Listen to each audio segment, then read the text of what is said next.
तो कहीं ना कहीं दिल्ली के चारों तरफ जाट ज्यादा हैं, तो इन्होंने कहा भी इनको अगर हमने काबू में कर लिया तो बाकी लोगों को काबू करना बहुत आसान होगा। ये इनका डोमिनेंट कास्ट के खिलाफ एक पॉलिटिक्स करने का मॉडल है कि बाकियों को ये दिखा करके कि भाई जाट आपके ऊपर बड़ा भारी अत्याचार कर रहा है, तो पहले तो जाट को निपटाओ, दोनों को लड़ा करके जाट को पॉलिटिकली खत्म करो और फिर बाकी लोगों को भी धीरे धीरे खत्म कर दिया जाएगा। तो ये जो भी डोमिनेंट है, जो इनको इनके हिंदुत्ववादी प्रोजेक्ट को चैलेंज करने की स्थिति में है, इनके फोल्ड से कुछ बाहर चल रहा है या उसका खुद का अपना कुछ वजूद है, उसको समाप्त किया जाए ताकि हम हिंदुत्व को थोप भी दें और सत्ता पे काबिज हो जाएं। हिंदुत्व की चादर के नीचे जाटों का भारी एक्सप्लॉयटेशन, जाटों का ही नहीं, जाटों जैसी अन्य जो खेतीहर बिरादरियां हैं उनका भारी एक्सप्लॉयटेशन हो रहा है और देश की खाद्य सुरक्षा भी इसी एरिया पे निर्भर है। हम लोग अगर ये निर्णय ले लें, जाटलैंड के जो एक किसान है साहब, हम अपना प्रोडक्शन 20% कम करते हैं, ये जो है ना, ये सरकार नहीं टिक पाएगी, भुखमरी फैल जाएगी एकदम। तो जाटलैंड की तो इतनी बड़ी ताकत है, इस ताकत से डरते हैं कि भाई अगर ये खड़े हो गए तो फिजिकली भी ये सराउंड कर रहे हैं दिल्ली को चारों तरफ से,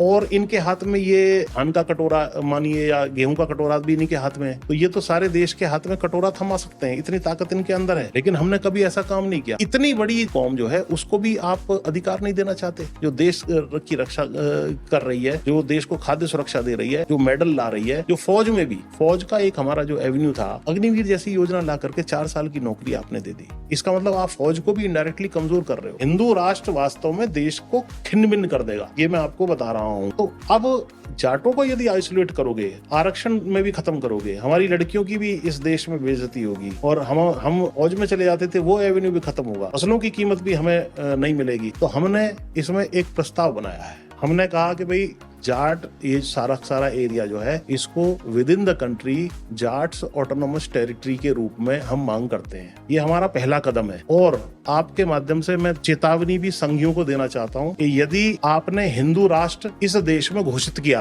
संविधान को तोड़ करके, ये रूसो की किताब है द सोशल कॉन्ट्रैक्ट, इसमें इन्होंने ये कहा है कि किसी भी क्षेत्र के लोग एक साथ आते हैं और एक कॉन्ट्रैक्ट के तहत अपने आप को देश के रूप में फॉर्म करते हैं। तो वो कॉन्ट्रैक्ट हमारा संविधान है। अगर उस कॉन्ट्रैक्ट को तोड़ा जाता है तो वो उस कॉन्ट्रैक्ट के बनने से पहले जो स्थिति थी उस स्थिति में पहुंच जाते हैं, क्योंकि उस कॉन्ट्रैक्ट के माध्यम से ही वो एक देश के रूप में आए थे। अगर इन्होंने हिंदू राष्ट्र की घोषणा की तो मैं बहुत जिम्मेदारी से और बहुत अध्ययन करके कह रहा हूं कि हम भी जाटलैंड अलग राष्ट्र की घोषणा कर देंगे। हाँ, विचार इतना हम आगे बढ़ कर चुका देंगे, है। बिल्कुल कर देंगे। अगर इन्होंने हिंदू राष्ट्र की घोषणा की, जो कि ये वी और आर नेशनहुड डिफाइंड में गोलवलकर जी कह रहे हैं, इनके सरसंघचालक, अगर ये अपने प्रोजेक्ट पे आगे बढ़ेंगे तो हम भी अपने प्रोजेक्ट पे आगे बढ़ेंगे, क्योंकि हमें मालूम है कि हिंदू राष्ट्र वो चीज नहीं है जो बताई जा रही है। हिंदू राष्ट्र का मतलब है दलितों के साथ अत्याचार, उनको वर्ण व्यवस्था मनुस्मृति के अनुसार नीचे बैठा देना, शोषण करना। उसी तरीके से मुसलमानों का क्या इलाज होना है, जैसा हिटलर ने जूस के साथ किया, और बाकी सब जो पिछड़े हैं उनके अधिकार समाप्त होने, और सत्ता में बैठेंगे सवर्ण, और उनमें से भी मुख्य रूप से ब्राह्मण। तो अगर तुम्हारा ये डिजाइन है तो दूसरा डिजाइन अब हमने भी तैयार कर लिया है। ये नेशनलिज्म जो है 1780 के बाद का कॉन्सेप्ट है, और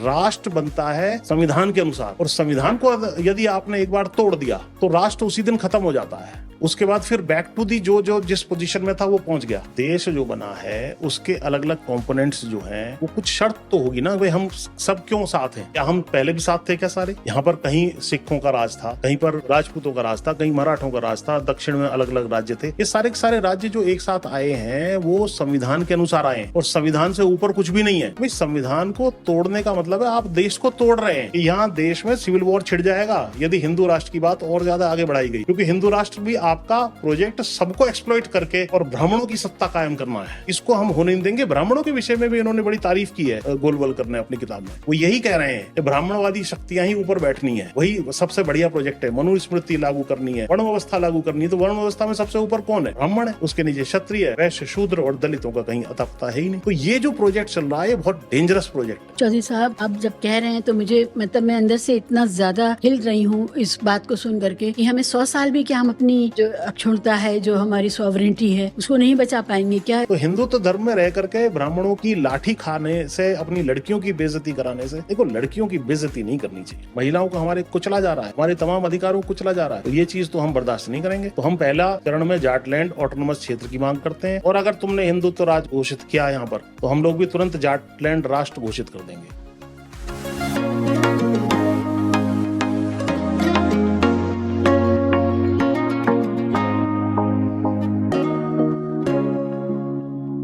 चौधरी पुष्पेंद्र सिंह साहब, आपका बहुत स्वागत है किंतु परंतु में। और आपको तो हम लगातार टेलीविज़न पर सुनते रहे हैं और सभी प्रमुख अखबारों में हम पढ़ते भी हैं आपके कॉलम्स, आपके विचार। आप बहुत अच्छा विश्लेषण कर रहे हैं। अभी एक सरेदस्त एक मामला हम सबके सामने, भारतीयों के सामने पेश हुआ है। वो ये है कि दत्तात्रेय होसबोले साहब ने कहा कि संविधान बदलने में क्या हर्ज है, वो बदला जा सकता है। तो हमने 3 टर्म्स मोदी साहब को दिए, आरएसएस को दिए, उन्होंने सरकार चलाई। सरकार चलाने के लिए उनके पास जितना चाहते थे उतना बहुमत था। जो भी अच्छे काम करना चाहते थे, अच्छी नीतियाँ लाना चाहते थे, अच्छे संशोधन करना चाहते थे, उन सब के लिए उनके पास पर्याप्त बहुमत था सदनों में। लेकिन इसके बावजूद जो हमारे सामने है, जिस तरह का देश बना है इन पिछले 11-12 सालों में, वो हमारे सामने है। क्या आपको लगता है समय आ गया है और आरएसएस ने इतनी तैयारी कर ली है, देश के बहुसंख्यकों को ये समझा लिया है या इस पर राज़ी कर लिया है कि अब हम उस संविधान को, जो इस राष्ट्र की बुनियाद है, जिस संविधान के जो वायदे हैं जिनके तहत हम सब एक साथ आए थे, अब उनको चेंज किया जा सकता है और एक बहुसंख्यकवादी दृष्टिकोण और राय और मर्जी अब वही चलेगी? देखिए, संविधान जो है हमारे देश की बुनियाद है और संविधान को मानते हुए ही ये पूरे देश, अलग अलग जातियां हों, अलग अलग धर्म हों, अलग अलग राज्य हों या प्रिंसली स्टेट्स जो थे, राजे रजवाड़े जो उस वक्त थे, उन सब लोगों ने एकजुट होकर के सहमति जताई कि इस डॉक्यूमेंट के तहत इन शर्तों पर हम लोग एक राष्ट्र के रूप में अपने आप को एस्टेब्लिश करते हैं। तो संविधान कोई कागज का टुकड़ा नहीं है केवल, वो इस देश की बुनियाद है। एक आपसी समझौता है सब लोगों के बीच में कि भैया ये चीजें जो है इस तरीके से गवर्न होंगी। अब जो आपने जिक्र किया दत्तात्रेय होसबोले जी का, जो कार्यवाहक हैं, उनका ये कहना है कि संविधान की जो प्रस्तावना है, जो प्रियम्बल है, वास्तव में संविधान की प्रियम्बल या प्रस्तावना संविधान की आत्मा है। वो एक ब्रीफ है कि संविधान आपको किस डायरेक्शन में इस देश के लोगों को ले जा रहा है। तो उसके विषय में जो उन्होंने कहा है कि भाई इसमें से सेक्युलर और जो है सोशलिज्म, यानी कि धर्मनिरपेक्षता और समाजवाद, ये दोनों शब्दों को हटा दिया जाए, ऐसा समय आ गया है। तो इसका मतलब है कि आप प्रस्तावना को चेंज कर रहे हैं, यानी कि आपकी मंशा शुरू से जो थी धर्मनिरपेक्ष देश ये ना रहे, उसी डायरेक्शन में आप चीजों को ले जा रहे हैं। आपने एक वाटर टेस्टिंग करने के लिए या एक बैलून जैसा एक छोड़ा है कि साहब देश का क्या रिएक्शन इसमें आता है। और इसके पीछे जो इनकी सारी मंशा है और मानसिकता है, ये वही मंशा और मानसिकता है जो 1925 में जब इन्होंने राष्ट्रीय स्वयं सेवक संघ आरएसएस का जो है गठन किया गया था, उस वक्त से ही ये हिंदू राष्ट्र बनाना चाहते हैं। तो जब हिंदू राष्ट्र जो है बनाना चाहते हैं तो उसमें सबसे बड़ा रोड़ा जो है ये धर्मनिरपेक्षता वाली बात है। सामाजिक न्याय ये किसी को देना नहीं चाहते, जो बिरादरियां हैं, एससी हैं, एसटी हैं, किसान वर्ग हैं, पिछड़े हैं। तो उसके अंदर रोड़ा जो है वो सोशलिज्म है, यानी समाजवाद वाला जो शब्द है। इन दोनों चीजों को हटा करके ये अपने हिंदू राष्ट्र के जो प्रोजेक्ट है उसकी तरफ बढ़ने की ये मंशा मुझे दिखाई दे रही है, क्योंकि इस साल 2025 चल रहा है, तो इस साल इनके 100 वर्ष भी पूरे होने जा रहे हैं। तो इसलिए इन्होंने इसको आगे रखा है कि अब वक्त आ गया है कि हम लोग धर्मनिरपेक्षता और समाजवाद, ये दोनों शब्द संविधान की प्रस्तावना से हटा दें। और इसको हटाने का मतलब है कि ये हिंदू राष्ट्र की तरफ तीव्र गति से आगे बढ़ रहे हैं।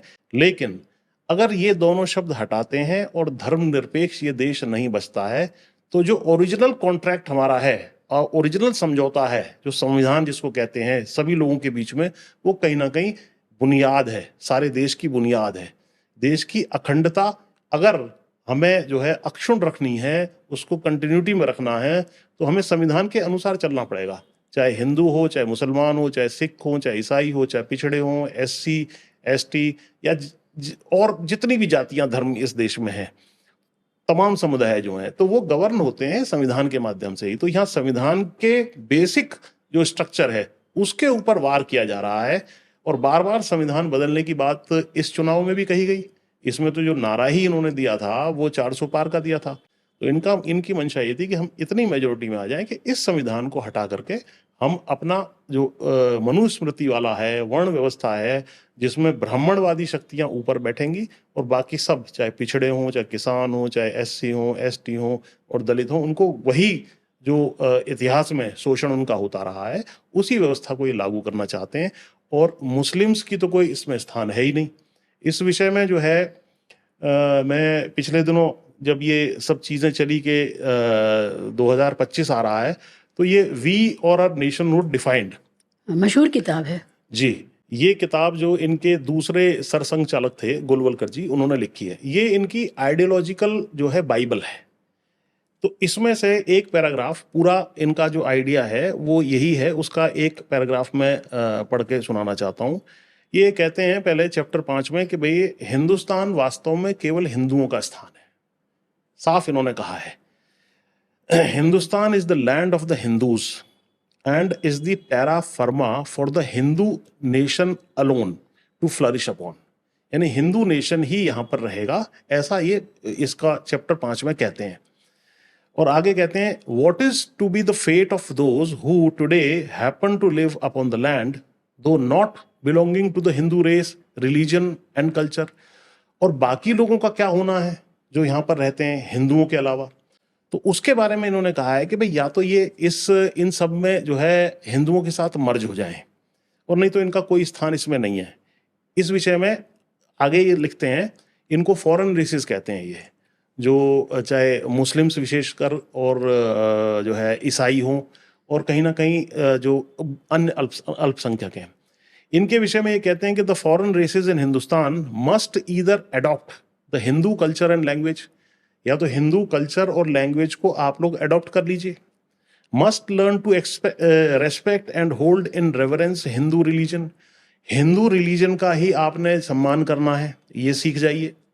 Must entertain no idea but those of the glorification of the Hindu race and culture, Hindu race और कल्चर की ही ग्लोरिफिकेशन, उसी की जो है उसी में श्रद्धा, उसी की जो है आपने बात कहनी है, of the Hindu nation and must lose their separate existence to merge in the Hindu race. और अपना जो आपकी आइडेंटिटी है सेपरेट, हिंदुओं के अलावा जैसे मुसलमानों की अपनी आइडेंटिटी है, सिखों की है या ईसाइयों की है, उसको आपने छोड़ देना है और हिंदू रेस में ही आपको मर्ज हो जाना है, ये लिखित में है। और may stay in the country, अगर ये ऐसा नहीं करते हैं तो और may stay in the country, देश में रह सकते हैं, लेकिन wholly subordinated to the Hindu nation, पूरी तरीके से हिंदू नेशन, हिंदू राष्ट्र और हिंदुओं के नीचे आपको रहना पड़ेगा। क्लेमिंग नथिंग, इनका कोई क्लेम किसी किस्म का नहीं बनता है। डिजर्विंग नो प्रिविलेजेस, इनके कोई प्रिविलेजेस या विशेष अधिकार नहीं होंगे। Far less any preferential treatment, कोई इनको जो है विशेष अधिकार या प्रेफरेंशियल ट्रीटमेंट नहीं दिया जाएगा। नॉट इवन सिटीजन्स राइट्स, यानी सिटीजन्स के राइट्स भी इनको नहीं दिए जाएंगे। इसकी वानगी आपने लेटेस्ट जो देखी है वो है जो बिहार में पुनर्निरीक्षण किया जा रहा है मतदाता सूची का, उसमें वास्तव में क्या किया जा रहा है, मुसलमानों के वोट काटने, क्योंकि मुसलमान आपको वोट नहीं दे रहा है, तो आप जो है या अन्य जातियां जो आपको वोट नहीं दे रही उनके वोट काटने हैं। तो मुसलमानों के वोट इनडायरेक्टली काटना उसी तरफ का कदम है जिस तरीके से दत्तात्रेय होसबोले जी ने कहा है कि समाजवाद और धर्मनिरपेक्षता को हम जो है संविधान के प्रीएम्बल से हटाना चाहते हैं। तो उस तरफ यानी हिंदू राष्ट्र की तरफ इनके कदम लगभग अब बढ़ चुके हैं। आपके माध्यम से पूरे देश को मैं सचेत करना चाहता हूं। जी, आपने कहा कि इसमें लिखा है कि वो हिंदू फोल्ड में आ जाएं या हिंदू रेसोस को ज्वाइन कर लें। तो अगर मुसलमान हिंदू रेसोस को ज्वाइन करना चाहें तो उनको कौन सी जाति एलोकेट की जाएगी, कौन सी कास्ट एलोकेट की जाएगी? अब ये तो यही जानते हैं। इसमें एक चीज कुछ नहीं लिखा है जी, इसमें ये नहीं लिखा है, इसमें बल्कि एक चीज और कही गई है। इसमें इन्होंने जो हिटलर ने जूज के साथ, यहूदियों के साथ जो ट्रीटमेंट वहां किया था जर्मनी में, उसकी तारीफ की है, उसकी वकालत की है, उसका समर्थन किया है। तो यानी कि इनका डिजाइन ये भी है कि एक तो जो फॉरेन रेसेस हैं विशेषकर मुसलमान, उनको हिंदुओं के नीचे रखना है, उनके सारे अधिकार छीनने हैं, और बाद में हो सके और समर्थन मिल जाए तो उनका जिस तरीके से हिटलर ने यहूदियों का इलाज किया था उसको ही ये जो उसी की वकालत करते हैं। तो ये भी हमारे देश के लिए एक खतरे की बहुत बड़ी घंटी है। ये 1939 में ये किताब लिखी गई थी, लेकिन इसको जो है बाइबल की तरह माना जाता है और आइडियोलॉजिकल किताब यही है, इसी को लेकर के ये चल रहे हैं और सत्ता में काबिज हुए हैं। तो मुसलमानों के लिए, ईसाइयों के लिए कोई स्थान इस देश में नहीं है, ये बहुत क्लियर है। ये इनके मन में जो चीजें थी वो धीरे धीरे आगे आती चली जा रही हैं और हो सकता है अगली बार ज्यादा मेजोरिटी आ जाए तो ये कहीं ना कहीं हिंदू राष्ट्र भी घोषित कर दें। और हिंदू राष्ट्र के क्या क्या दुष्परिणाम है वो मैं विस्तार से आपको बताऊंगा। हिंदू राष्ट्र से आपको क्या एतराज है? आपका नाम है चौधरी पुष्पेंद्र सिंह, जी और जो ये पुण्य भूमि है आरएसएस के मुताबिक, ये जो राष्ट्र है, ये जो टेरा फिर्मा जिसका, ये टेरा फिर्मा के ही आप वासी हैं। आप हिंदू राष्ट्र के मुखालिफ क्यों हैं? आपको हिंदू राष्ट्र की अवधारणा में क्या दिक्कत है? देखिए, हिंदू राष्ट्र की अवधारणा से केवल आप हिंदू हैं, उसके जी बावजूद आप इस पर सवाल उठा रहे हैं, मैं जानना चाहती हूँ। जी बिल्कुल ठीक है, आपका प्रश्न अच्छा प्रश्न है। हिंदू राष्ट्र वास्तव में ब्राह्मण राज है। सबके ऊपर हिंदुओं की चादर बिछाओ और ब्राह्मणों को सत्ता सौंप दो, कुछ सवर्णों के हाथ में जो है सारी सत्ता सौंप दो। और इस हिंदू राष्ट्र की पिछले 11 साल में आपने देखा होगा, हम लोग किसान हैं, जो जाट समाज आता है वो मुख्य रूप से खेती किसानी करता है। किसानों को एमएसपी ना देना यानी कि उनको कमजोर करना। इसी तरीके से जाट आरक्षण का जो मूवमेंट चला था, जाटों के आरक्षण को छीनना, उनके ऊपर गोली चलाना, हरियाणा में जो 2016 में हुआ।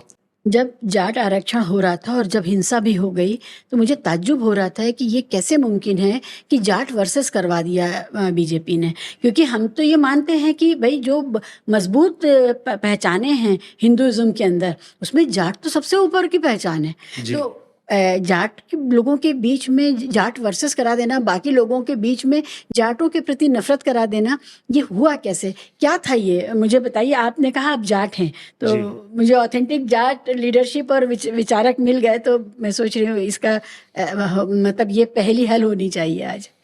देखिए, जाट जो है वेस्टर्न यूपी, राजस्थान, पंजाब, हरियाणा, दिल्ली, ये मुख्य एरिया है जिसको आम भाषा में जो है मीडिया में भी आपने अक्सर सुना होगा, जिसको जाटलैंड कहते हैं। हाँ, तो इस पूरे इलाके को जो है जाटलैंड के रूप में माना जाता है। और जाट एक खेतीहर जाति है और लगभग जो है 1200 तक जाट जो है सारे के सारे एकजुट थे। बाद में धीरे धीरे अलग अलग धर्मों में चले गए। आज की तारीख में लगभग 20% जाट जो है सिख धर्म में है, लगभग 30% including the Punjab of Pakistan, उसको भी अगर हम जोड़ें क्योंकि वो सारा इलाका आता है इसके अंदर, तो लगभग जो है आधे 30% के आसपास मुस्लिम धर्म में चले गए और आधे 50% के आसपास हिंदू धर्म में है।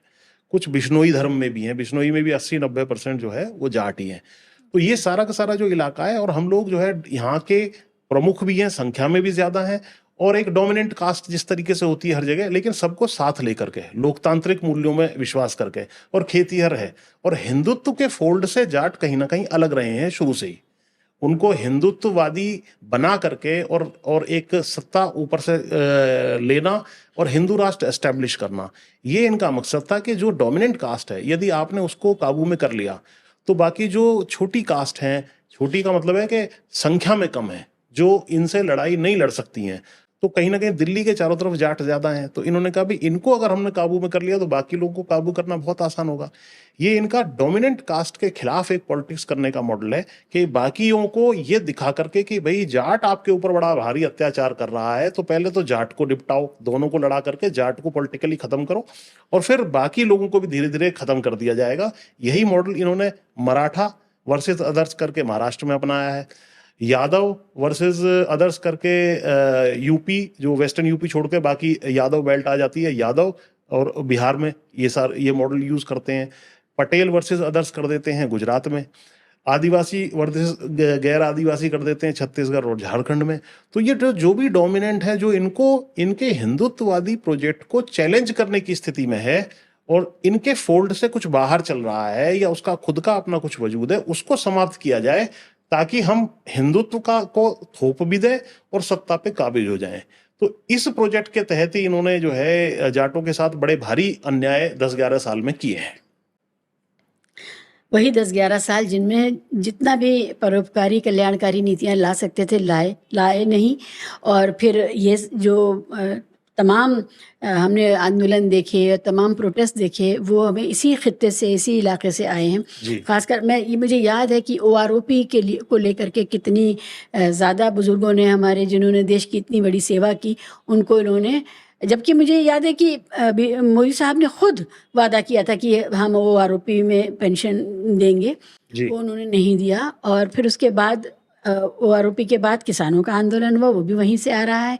फिर हमारी किसानों की बेटियां जो उसी इलाके से आती हैं, उनके साथ हुआ। जी और ये आपका जाट आंदोलन तो हुआ ही। तो हुआ क्या है, ये 10-11 सालों में इस पूरे इलाके में जो बेचैनी है, वो बेचैनी क्या है? आप मुझे बताइए। क्या, जब मैं कह रही हूँ कि आप चौधरी पुष्पेंद्र सिंह हिंदू हैं, आप जाट की बात कर रहे हैं, जी तो ये कुछ तो है जो बीच में खटक गया है जी जी ना? ये क्या हुआ है? ये बेचैनी क्या है? देखिए, सबसे पहले तो मैं आपको बताऊं कि जो जाटों का धर्म के साथ कॉन्सेप्ट या रिश्ता है, वो केवल ये है कि खाप, खेड़ा और खेत, ये फिलॉसफी है हमारे यहाँ पर। खाप एक सोशल स्ट्रक्चर है और खेत की, नेचुरल एलिमेंट्स की, और हम तो 3 ईंट रख के और अपने बुजुर्गों के नाम पे एक दिया जला देते हैं, बस इतना ही हमारा धर्म से संबंध है। मंदिर नहीं जाते? मंदिर वगैरह का जाने का हमारे यहाँ कोई कॉन्सेप्ट नहीं रहा। अब ये 10-20 सालों से जो है इन लोगों ने इस चीज़ को शुरुआत वहाँ कर रखी है, इस पूरे इलाके में। और बड़े कोई मंदिर इस इलाके में है भी नहीं भाई। कोई बड़े मंदिर वेस्टर्न यूपी में अगर केवल ये मथुरा वाला छोड़ दें और बाकी हरियाणा ले लें या पंजाब ले लें और ये पूरा इलाका लेके, यहाँ पे कोई मंदिर जाने का कॉन्सेप्ट जाटों का या अन्य खेतीहर बिरादरियों का नहीं रहा। सबका ऐसा ये तो रहा नहीं है कि मुगल शासकों ने तोड़ दिए हों, मंदिर रहे हों पहले? नहीं, यहाँ कोई ऐसा मंदिर नहीं रहा। जब मंदिर जाने का कोई कॉन्सेप्ट ही नहीं है, अच्छा। ना मंदिर जाता है कोई, बस केवल अपना बुजुर्गों का, अपने पूर्वजों का नाम याद कर लेते हैं, बस हो गया तो धर्म। आपके जाट समुदाय के देवी देवता नहीं होते? हमारे जो खेत हैं हाँ, और जो हमारे बुजुर्ग हैं हाँ। और जो नेचुरल एलिमेंट्स हैं, उन्हीं को हम देवी देवता मानते हैं। जैसे राम जी, कृष्ण जी, इस तरह के देवी देवता नहीं है आपके? नहीं, इस तरह के कोई देवी देवता नहीं है। अब शुरुआत जो है चीज़ों की गई है, भाई कांवड़ यात्रा लेकर के आओ, या जो है कोई अयोध्या में नहाने चला गया, प्रयागराज में चला गया दर्शन करने के लिए, नहाने के लिए, वो सारी चीज़ें जो आप ये है। कह रहे हैं आज से 30-40 साल पहले ये सब नहीं हो रहा था? नहीं, बहुत कम, तो बहुत यानी कि अडवाणी की जो रथ यात्रा और उसके बाद का जो भारत है, ये उसकी देन है? जी बिल्कुल। हमारे यहाँ पर बहुत ही सीधा साधा, खेती करो, मेहनत करो। और हाँ, सिख धर्म के तरफ जरूर रुझान सारे इलाके का रहा है कि भाई जो सिख धर्म के एलिमेंट्स हैं या बातें हैं, वो हमारी कल्चर से, हमारी जो संस्कृति है सारी सारी, उससे ज़्यादा मैच करता है। हिंदू धर्म से ज़्यादा कुछ नहीं रहा है। और इसके विषय में मैं एक हिस्ट्री ऑफ द जाट्स है, ये कानूनगो की किताब है, ये 1925 में किताब लिखी गई थी। और ये हिस्ट्री ऑफ द जाट्स, हाँ, हिस्ट्री ऑफ द कलिका रंजन कानूनगो ने लिखी है ये। जी। इसके पहले ही उसमें आप देखेंगे तो इन्होंने जो है पहले चैप्टर में ही बताया है कि जाट रेस के बारे में कहते हैं, this race forms the backbone of the agriculture community in Punjab, Sindh, Rajputana and the western portion of the gangetic doab. तो पंजाब, जो पूरा पंजाब है, 1925 में ये पंजाब Undivided पंजाब। पाकिस्तान पंजाब और ईस्टर्न वेस्टर्न दोनों पंजाब आ गए, और सिंध हो गया, और ये जो राजस्थान का इलाका है, और गंगा का दोआब है। ठीक है, इसकी एग्रीकल्चर की मेन कम्युनिटी ये थी। ठीक है, आगे लिखते हैं, up to the beginning of the 13th century, यानी कि 1200 तक, सन 1200 तक, the Jats had been a compact people, एकजुट थे, संयुक्त थे, having community of blood, community of language and a common religion. इन सबका जो है खून का आपसी रिश्ता, भाईचारे का आपसी रिश्ता, सांस्कृतिक, भाषाई, और इनका धर्म भी एक ही था। उसके बाद जो है, बट एट प्रेजेंट, आगे लिखते हैं, about 1/3 of them are Muslims, यानी 30-33% मुस्लिम्स हैं, 1/5 सिख्स, यानी 20% के आसपास सिख हैं, and the rest are Hindus. लेकिन अगली लाइन और महत्वपूर्ण है, the Jat is a Jat after all. Jat जो है अपने आप को जाट मानता है, whether he be a Hindu, Sikh और मुस्लिम, चाहे वो हिंदू हो, चाहे सिख हो, मुसलमान हो, लेकिन जाट अपने आप को जाट वाली आइडेंटिटी से ज्यादा आइडेंटिफाई करता है। He tenaciously clings to his tribal name as a proud heritage and with it the tradition of kinship। आपसी भाईचारा इनका जाट होने के नाते ज्यादा है। तो ये हमारी एक्चुअल पहचान है। बाद में हमें हिंदुत्ववादी फोल्ड में डाल के या और चीजें जो पिछले 30 40 50 साल से हुई हैं, वो हमारी वास्तविक चीजें नहीं है। आपके यहाँ ब्राह्मण नहीं होते? ब्राह्मण्स जो है कम है, और ब्राह्मण्स को भी जो है और भी बुक्स हैं, जो खुशवंत सिंह की अगर हिस्ट्री ऑफ द सिख्स आप पढ़ेंगे तो उसमें उनने कहा है कि जो ब्राह्मणवादी फोर्सेस हैं वो जाटों को नीचा देखती थी, लेकिन जाट उनको बहुत ऊपर कभी नहीं मानते थे अपने आप से कि भाई ठीक है तुम्हें, वो भी डिस्कार्ड ही करते थे। इस वजह से जो ब्राह्मणवादी ताकतें हैं वो कभी भी इस जाटलैंड के इलाके में, वेस्टर्न यूपी, राजस्थान, हरियाणा, पंजाब, इसमें कभी भी हावी नहीं हो पाई। लेकिन अब कुछ सालों से, कुछ दशकों से इन्होंने, जैसे बीजेपी का हरियाणा में है, 2-5 सीटें आती थी इनकी, लेकिन अब तीसरी बार भी सरकार बना ले गए। तो ये जो है बहुत बड़े सोशल चेंजेस इन्होंने किए हैं। हिंदुत्व की चादर के नीचे जाटों का भारी एक्सप्लॉयटेशन, जाटों का ही नहीं, जाटों जैसी अन्य जो खेतीहर बिरादरियां हैं उनका भारी एक्सप्लॉयटेशन हो रहा है। इसमें जो आपने इशारा भी किया वो मैं शुरू से 4-5 पॉइंट्स बता देता हूं। देखिए 2014 में जाटों को आरक्षण दिया गया था केंद्रीय सूची में। उस आरक्षण को 1 साल बाद इन्होंने सुप्रीम कोर्ट में लचर पैरवी के माध्यम से खत्म करवा दिया। जब 2015 में जाट आरक्षण खत्म हुआ तो उस वक्त मोदी जी ने खुद अपने यहाँ पर जो है दिल्ली आवास पर जाटों के डेलीगेशन को बुलाया और ये कहा कि साहब देखिए, जाटों का मैंने नमक खाया है। मैं एक वक्त हरियाणा का प्रभारी होता था भाजपा का, तो उस वक्त मैं जाटों के घर पे ठहरता था, मैं आपके यहाँ पे भोजन किया है, मैंने आपका नमक खाया है, तो जाटों का नमक का कर्ज मैं जो है उतारूंगा, मैं जाटों को आरक्षण दूंगा।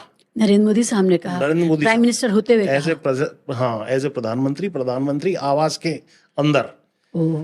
उसके बाद उन्होंने जाट आरक्षण नहीं दिया, उसको ठंडे बस्ते में डाल दिया। और 2016 में इस रिएक्शन में ही वो जाटों का आरक्षण का आंदोलन हरियाणा से शुरू हुआ। उस आंदोलन को कुचलने के लिए इन्होंने सीधे गोली चलाई और गोली चला करके लगभग 2 दर्जन जाट युवाओं को आर्मी के माध्यम से जो है मरवाने का काम किया, जबकि कभी भी ऐसा नहीं हुआ।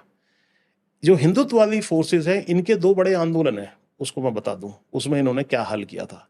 एक 1966 के आसपास गौ हत्या के खिलाफ इन्होंने साधुओं की बहुत बड़ी ये जमात यहाँ जो है पार्लियामेंट हाउस के बाहर इकट्ठी करी थी और इन्होंने पार्लियामेंट पर ही अटैक कर दिया था और आसपास की बिल्डिंगों को भी अटैक कर दिया था। साधुओं ने हिंदू साधुओं ने, बिल्कुल हिंदू साधुओं ने। तो ये सारी की सारी गौरक्षा, और ये इनमें आरएसएस के लोग थे, ये जो कहते हैं हम जो है, और ये मैं हवा में नहीं कह रहा, ये अभी गोलवलकर की एक किताब एक धीरेन्द्र झा जी की आई है, कोई भी व्यक्ति उसको मेरे पास है, मैंने अभी पिछले दिनों मंगाई, पढ़ी, उसमें भी दिया है।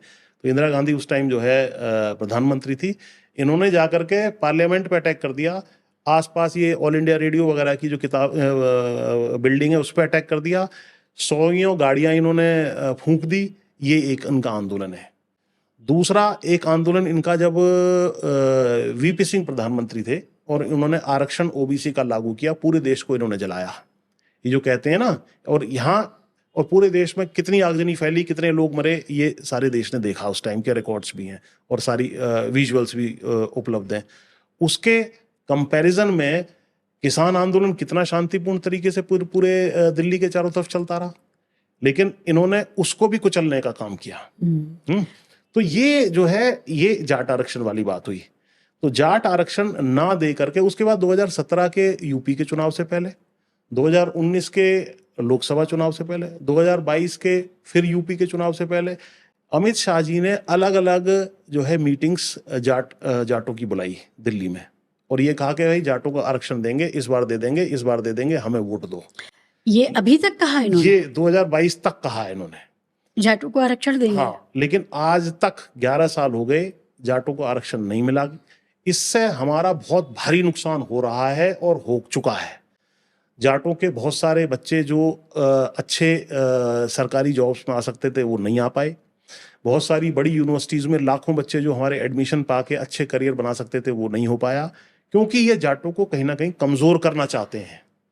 मैं यहाँ पर एक क्लैरिफिकेशन, जाटों को आरक्षण क्यों चाहिए जबकि वो खुद एक बहुत समृद्ध वो हैं, रेस हैं? जी है ना? और ऐसी नस्ल जो अपने लिए खुद देश भर के लिए अनाज भी उगाती है, जिसके पास बहुत अच्छी ज़मीनें हैं। और हम तो देखते हैं कि पूरा ये पश्चिमी उत्तर प्रदेश जो डेवलपमेंट, उत्तर प्रदेश में अगर कहीं डेवलपमेंट है तो पश्चिमी उत्तर प्रदेश में है, जी जी ठीक है? और उसी तरह से आप देख लीजिए दिल्ली के अंदर और हरियाणा के अंदर ये गुरुग्राम वगैरह और ये पूरा इलाका जो है आगे तक जाता है। जी जी तो इतनी समृद्ध जब कौम है तो उसको आरक्षण क्यों चाहिए? और आपका आरक्षण आपका जो हक है नौकरियों में, वो आपको नहीं मिल रहा है तो मिल किसे रहा है? वहाँ तो कोई ऐसा तो नहीं है कि वहाँ कोई मुसलमान या ईसाई या और कोई बाहर का आकर के ले रहा है, तो कहाँ जा रहा है? देखिए, ईसाई हो चाहे मुसलमान हो, ये हमारे किसी अधिकार को कभी भी रेसिस्ट नहीं करते हैं। हमारे कोई अधिकार मिलने वाले हों किसान बिरादरियों को तो मुसलमान कभी आड़े नहीं आता। अब प्रश्न आपका ये बहुत अच्छा है कि जाटों को आरक्षण क्यों चाहिए। देखिए, हमारे देश में आरक्षण का जो पैमाना है वो है शैक्षणिक और जो है एजुकेशनल और सोशल। ठीक है, एजुकेशनल रूप से पिछड़ा हो या सोशल रूप से पिछड़ा हो। संपत्ति का पैमाना नहीं है। संपत्ति भी ये एक तरीके का मिसनोमर है कि भाई इनके पास बड़ी भारी जमीनें हैं, ये है वो है। अब 8-8, 10-10 बीघे की जमीनें बची हैं जाटों के पास। शिक्षा में 2-5% ही ग्रेजुएट हैं और जो है सामाजिक रूप से भी इनको पिछड़ा ही माना जाता है। ब्राह्मणों ने या ठाकुरों ने या और सवर्णों ने कभी भी जाटों को अपने अपने बराबर बराबर नहीं। नहीं माना। ठीक, तो सामाजिक और शैक्षणिक पिछड़ेपन की वजह से है जो है। और वैसे भी हमारे देश में 2 सूचियां बनती हैं। एक राज्य की सूची है, तो राज्य में हम ऑलरेडी जो है लगभग सारे, हरियाणा छोड़ करके बाकी सारे पंजाब, राजस्थान हो या यूपी हो या दिल्ली हो, इसमें हम ऑलरेडी शामिल हैं ओबीसी में। और हमारे समकक्ष जितनी भी जातियां हैं, चाहे गुर्जर हों, चाहे अहीर हों, यादव हों या लोधे हों, कुर्मी हों, वो सारे के सारे ओबीसी में है, वो भी खेतिहर जातियां हैं। तो इस वजह से आरक्षण की तो सख्त आवश्यकता है ही है। तो आरक्षण जो है हमारा अधिकार था, इसी वजह से स्टेट लिस्ट में हमें शामिल किया गया। हमने कहा हमें सेंट्रल लिस्ट में शामिल किया जाए, उसके लिए आंदोलन हुआ, उसमें उसको शामिल भी कर दिया गया कांग्रेस की जो सरकार है। लेकिन अच्छा, ये कांग्रेस ने शामिल किया था जी जी, कांग्रेस ने 2014 में शामिल किया था और ओबीसी जाते जाते? हाँ जाते जाते लेकिन क्या था, तो बाद में उसको केस सुप्रीम कोर्ट में चला गया और सुप्रीम कोर्ट में इनकी पैरवी ठीक नहीं रही और इन्होंने उसको खारिज करा दिया। और उसके बाद पॉलिटिकल लीडरशिप ने वायदे किए लेकिन उसको पूरा नहीं किया और उल्टे हमारे ऊपर ना केवल गोलियां चलाई बल्कि ताकि मतलब हमारी बदनामी हो। मूर्थल रेप कांड इन्होंने एक इजाद किया, वहाँ कुछ महिलाओं के अंग वस्त्र कहीं डाल करके और उसके ऊपर दिखाया कि साहब वहाँ पर रेप कर दिया, जबकि कभी भी ऐसी कोई शिकायत किसी आंदोलन में जो है जाटों की तरफ से नहीं हुई है। ये भी इनकी एक चाल थी कि भाई ऐसी मजबूत जाति को बाद जो में खबरें आई कि कोई रेप वेप नहीं हुआ था। कोई विक्टिम नहीं था, कोई विटनेस नहीं था, कभी उसकी कोई एफआईआर वैसी नहीं हुई, ना कोई सामने आया, ना वो, आपको भी पता होगा कि उसका केस का क्या हुआ, क्योंकि वो केस फर्जी था। तो आंदोलन को बदनाम करने की नीयत से उसको किया गया था। तो आंदोलन को बदनाम ये करना चाहते थे, इस वजह से जो है जाटों को बदनाम करने की नीयत से इस काम को किया गया था। तो जाटों को सिस्टमेटिक तरीके से कैसे निपटाना है उसका एक पॉइंट तो ये था, और बाकी पॉइंट्स में धीरे धीरे आपको और एक्सप्लेन करूंगा। जी, जी। ये बहुत अच्छा हुआ कि हमने जाट आंदोलन के बारे में बात की, क्योंकि वो लगातार मुझे प्रिक करता है कि ये क्या हो गया? तो ये है। लेकिन अब आपने 2 बातें बहुत ख़ास कही हैं। एक तो ये कि आप कास्ट फोल्ड में आते ही नहीं हैं, क्योंकि आप हिंदुइज़्म का उस तरह से हिस्सा नहीं हैं। लेकिन ज़बरदस्ती आपके ऊपर वो वाला जो गैंजेटिक बेल्ट का हिंदुइज़्म है, वो आपके यहाँ इम्पोर्ट किया जा रहा है। जी जी जी, बिल्कुल। है ना? लेकिन एक चीज़ और है, मैं सोचती हूँ आपके यहाँ स्पिरिचुअल ट्रेडिशन में एक सूफ़ी और गुरु परंपरा है। जी हैं? तो वो जो सिखों का जो प्रभाव है या गुरुओं का जो प्रभाव है, वो किस तरह का है? क्या उस तरफ रुचि बढ़ रही है नॉन सिख जाट लोगों के बीच में? कुछ ऐसा दिखता है आपको? बिल्कुल, देखिए ये जो दूसरा एक महत्वपूर्ण मुद्दा था, किस तरीके से किसान बिरादरियों को काबू में करना है, उसी का परिणाम था कि इन्होंने जो है एमएसपी का भी वायदा इन्होंने किया था 2014 से पहले ही, कि जो स्वामीनाथन आयोग है उसके अनुसार C2 प्लस 50%, C2 होता है एक संपूर्ण लागत की कैलकुलेशन, उसका 50% जोड़ करके हम आपको देंगे। तो वो इशू उसी टाइम से चलता चला आ रहा था। उसी का परिणाम हुआ कि उसको ना देने के कारण और 3 कृषि कानून हमारे ऊपर लादने की वजह से ये जो है 2020-21 का जो आंदोलन, किसान आंदोलन दिल्ली के चारों तरफ हुआ। तो उस आंदोलन में आपने देखा होगा कि किस तरीके से इन्होंने बैठे बैठे 13 महीने तक, जबकि विश्व का सबसे बड़ा आंदोलन वो था, 13 महीने तक कोई नहीं बैठता है। और ये खुद जो मैंने आपको गौ रक्षा वाला आंदोलन हुआ हो या ओबीसी आरक्षण वाला आंदोलन हुआ, उसमें खूब इन्होंने पूरे देश को जलाया, लेकिन जाटों ने किसी कहीं देश को नहीं जलाया, शांति से वहां बैठे रहे, अपनी ताकत दिखाते रहे। तो ये जो है इस तरीके से इन चीजों को लेकर के आगे कहीं ना कहीं चलना चाहते हैं कि भाई हमने किसानों को, क्योंकि एमएसपी अगर मिलेगी तो किसानों को मिलेगी, जाटों को भी मिलेगी, तो कहीं ना कहीं जो है फसलों की कीमत इनको मिलेगी, तो आर्थिक रूप से ये मजबूत होंगे। और आर्थिक रूप से मजबूत जाट या किसान बिरादरियां इनके मुफीद नहीं है, क्यों? इनके हिंदुत्व के प्रोजेक्ट के वो आड़े आ जाते हैं। क्योंकि जो आपने कहा कि भाई इनके ऊपर उस टाइम जो सिख वाली बात आई, सिखों ने भी साथ दिया उस आंदोलन में, और सिखों की और हिंदू जाटों की जो है पुरानी एकता रही है। महाराजा सूरजमल जी जो भरतपुर के महाराजा थे, वो भी एक बार उन्होंने प्लान बनाया था कि भाई यहाँ से लेकर के और पूरा पंजाब तक का सारा सिख जाट हो, हिंदू जाट हो, बाकी जाट एकजुट होना चाहिए, और ये पूरा एक जो है अलग से एक कॉन्फेडरेसी बननी चाहिए, एक अलग राज्य बनना चाहिए।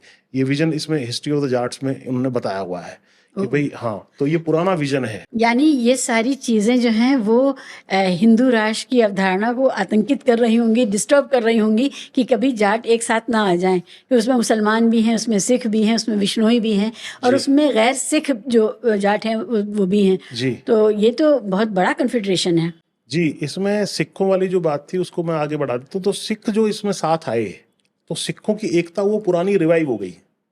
बल्कि कई बार जब महाराजा सूरजमल, महाराजा जवाहर सिंह और उन लोगों ने यहाँ अटैक किए दिल्ली पर, तो उस टाइम सिख फौजों ने भी इनका साथ दिया। ये भी हिस्टोरिकल फैक्ट है। तो ये हमारी कॉन्फेडरेसी नहीं बनना देना चाहते थे बहुत सालों तक, लेकिन आंदोलन जो हुआ किसान आंदोलन, उसमें ये दोनों फोर्सेस साथ आ गई। अब इनको रियलाइज हुआ कि वास्तव में तो हमारा धर्म जो है वो सिख धर्म है, जिसके अंदर हमारे लोग पहले से ही बैठे हुए हैं और मजबूती से बैठे हुए हैं। जो जट सिख हैं हमारे भाई हैं, हमारा उनसे खून का रिश्ता है। अब जट सिखों या सिखों के ऊपर भी इनका कैसा भारी अटैक हुआ 1984 में, आपने देखा। उसमें भी फोर्सेस जो पीछे थी वो संघ की फोर्सेस थी। तो कहीं ना कहीं एक पूरे धर्म के लोगों को आपने आतंकित किया हुआ है, सिखों को भी।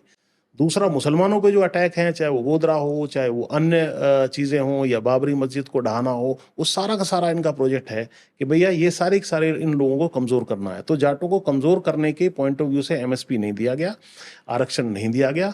और जो तीसरा मुद्दा पहलवान वाला है, खेलों में भी जो है जाट बढ़ चढ़कर हिस्सा लेते रहे हैं, मजबूती से जो है उन्होंने मेडल जीते हैं, ओलंपिक लेवल तक गए हैं। तो ये जो ब्रजभूषण शरण सिंह है, इसने जो यौन शोषण का काम सैकड़ों लड़कियों के साथ, क्योंकि उस आंदोलन में मैं लगातार 1.5-2 महीने वहां रहा जंतर मंतर अच्छा। पर, और तमाम उन लोगों के साथ जो है कोऑर्डिनेट करते रहे। तो कोच जो थे उन्होंने हमें बताया कि केस तो रेप तक के भी हैं, इस व्यक्ति ने इस तरह की हरकतें भी की हैं, लेकिन चीजें दब गई। अब जिस समाज को जो देश की रक्षा करने में अग्रणी हो, जाट समाज, जो देश का पेट भरने का काम कर रहा हो, जो अटैक, जैसे अभी ऑपरेशन सिंदूर आपने देखा, तो अटैक किधर से हो रहा है? पाकिस्तान की तरफ से हो रहा है। सबसे पहले गोले कहाँ जाके गिरेंगे? जाटलैंड जिसको कहते हैं, चाहे पंजाब हो, हरियाणा हो या राजस्थान हो। तो ये एक तरीके से देश की ढाल है। अगर ये देश की ढाल कमजोर होती है, इस एरिया के लोगों को आप जो है सामाजिक रूप से अलग थलग करते हो, कमजोर करते हो, या इनके अधिकारों को नहीं देते हो, तो देश कमजोर हो जाएगा, देश की सुरक्षा खतरे में पड़ जाएगी। और देश की खाद्य सुरक्षा भी इसी एरिया पे निर्भर है। जो 1960 के दशक में हम लोग भुखमरी के कगार पे थे, और PL 480 स्कीम के तहत अमेरिका से गेहूं आता था, लाल रंग का गेहूं था, और बड़ा मतलब उसका स्वाद अच्छा नहीं होता था, और किसी तरीके से शिप टू माउथ का एग्जिस्टेंस था, यानी कि शिप से वहां उतरेगा गेहूं, तब जाकर के हमारे पेट भरते थे। उस चीज को हमने बदल दिया। और राष्ट्रीय सुरक्षा खाद्य सुरक्षा से जुड़ा हुआ मुद्दा है। जो स्ट्रेटेजिक थिंकर्स हैं वो आपको बता देंगे, जो देश खाद्य सुरक्षित नहीं है, खाद्य सुरक्षा जिस देश में नहीं है, वहां क्रांतियां होती रहती हैं, भुखमरी फैलती रहती है, एक सरकार आती है जाती है, कोई प्रोग्रेस उसकी नहीं होती। तो उस चीज को करने का काम किसने किया? जाटलैंड ने किया। ये तो मजबूती और स्थायित्व देने का काम है देश को। बिल्कुल। और जाटलैंड में ने अपनी भूमि का ओवर एक्सप्लॉयटेशन करके किया। वहां पर जमीन हमारी धीरे धीरे जो, क्योंकि वहां पानी का जरूरत है, इसमें गेहूं में भी और धान में भी, और उसी से सारे देश का पेट भरता है। 5-5 किलो बांट नहीं पाएंगे। हम लोग अगर ये निर्णय ले लें, जाटलैंड के जो लोग हैं, के किसान हैं, कि साहब हम अपना प्रोडक्शन 20% कम करते हैं, 30% कम करते हैं, तो ये जो है ना, ये सरकार नहीं टिक पाएगी, भुखमरी फैल जाएगी एकदम। और ये हमारे किसानों को हम लोग समझाते भी हैं, इनसे डायरेक्टली आंदोलन करके मत लड़ो, आप अपना प्रोडक्शन डाउन करके भी लड़ सकते हो। तो जाटलैंड की तो इतनी बड़ी ताकत है, इस ताकत से डरते हैं कि भाई अगर ये खड़े हो गए तो फिजिकली भी ये सराउंड कर रहे हैं दिल्ली को चारों तरफ से, और इनके हाथ में ये जो है जो ग्रेन का जो वो है, वो भी धान का कटोरा मानिए या गेहूं का कटोरा भी इन्हीं के हाथ में है। तो ये तो सारे देश के हाथ में कटोरा थमा सकते हैं, इतनी ताकत इनके अंदर है। लेकिन हमने कभी ऐसा काम नहीं किया, हमने अपनी अपनी जमीनों को ओवर एक्सप्लॉइट किया। भूजल जो है, जो वाटर टेबल है, वो हमारा लगातार नीचे जा रहा है। इसी वजह से इतनी बड़ी कुर्बानियां देने वाली कौम जो है, उसको भी आप अधिकार नहीं देना चाहते, जो देश की रक्षा कर रही है, जो देश को खाद्य सुरक्षा दे रही है, जो मेडल ला रही है, जो फौज में भी, फौज का भी मैं आपको बता दूं, फौज का एक हमारा जो एवेन्यू था, अग्निवीर जैसी योजना ला करके 4 साल की नौकरी आपने दे दी। इसका मतलब आप फौज को भी इनडायरेक्टली कमजोर कर रहे हो, फौज को भी आप तराजू में तोल रहे हो। आप देख रहे हो कि आप कम पैसा खर्च करना चाहते हो, क्योंकि क्या दिक्कत थी, पैसे की बात है वो, कि भाई फौज में ज्यादा लोग होंगे, उनको पेंशन देनी पड़ेगी, हैं 4 साल वाले को कोई पेंशन नहीं देनी पड़ेगी, उसका इलाज नहीं कराना पड़ेगा। तो ये बहुत बड़ी एक जो है गलत योजना देश की के खिलाफ जो है चल रही है संघियों की।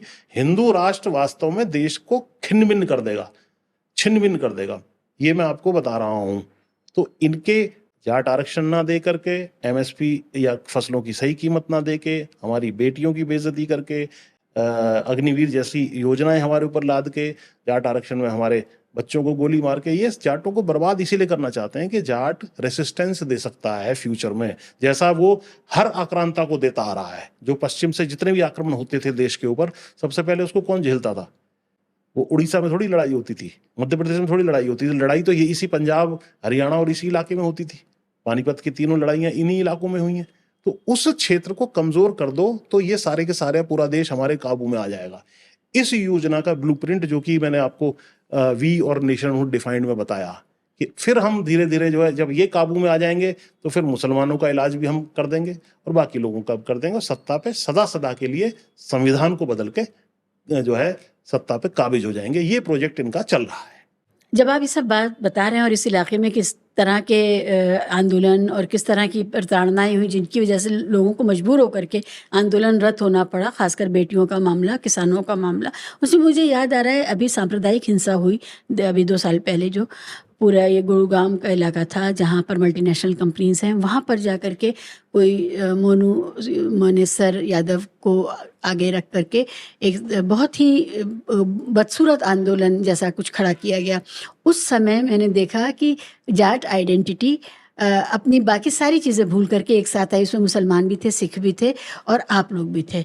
ये प्रक्रिया कैसे अपने आप स्वफूर्त थी, अपने आप हो गया, या इसके पीछे कोई विचार चल रहा था जो इसमें सामने आया?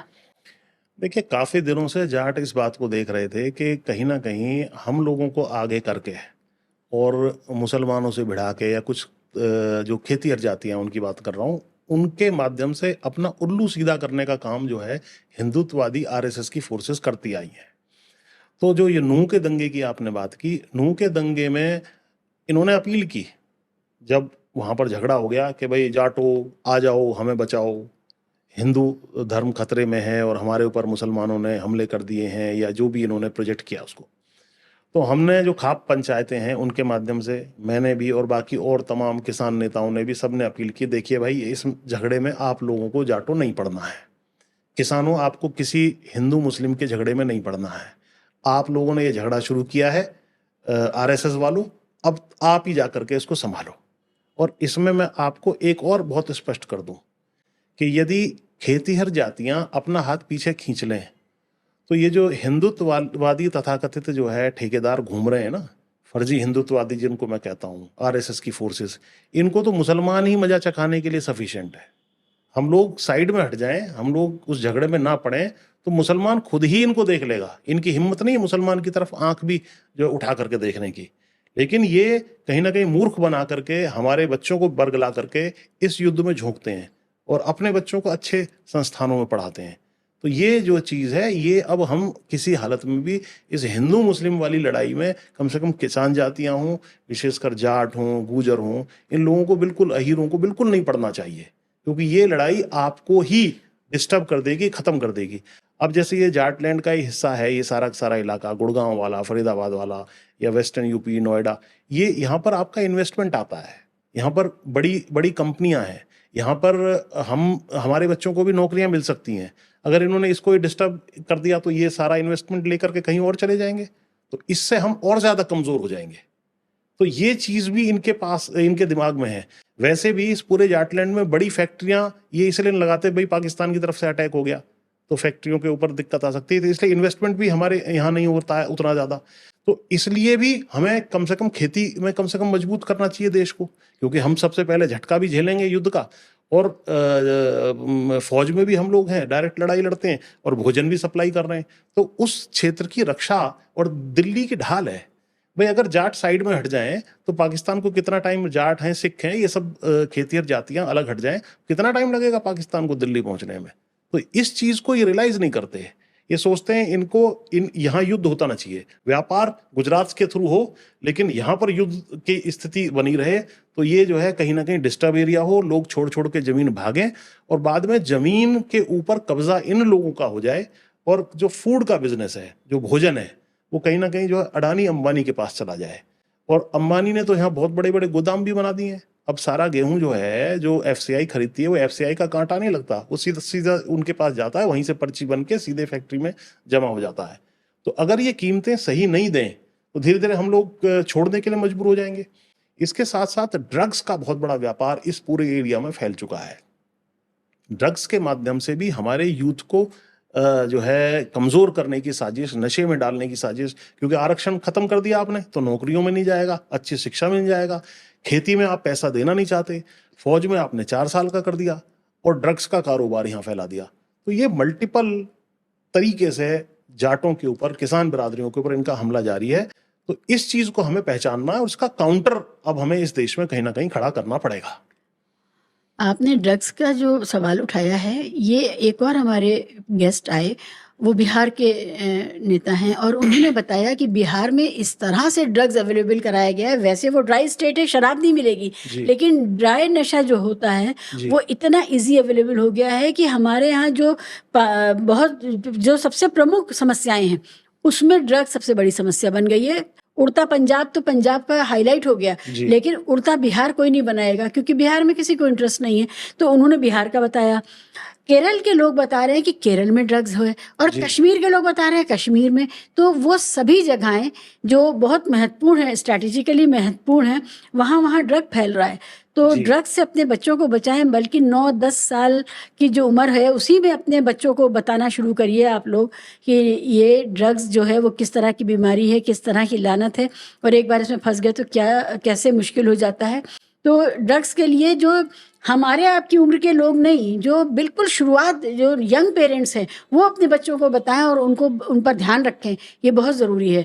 और ख़ासकर अगर आप आर्थिक तौर से थोड़ा सा कमज़ोर या मिडिल क्लास बैकग्राउंड से आते हैं तो ये बहुत ज़रूरी है कि आप अपने बच्चों को ड्रग्स से बचाएं, क्योंकि वही सबसे ज़्यादा चपेट में लाए जा रहे हैं।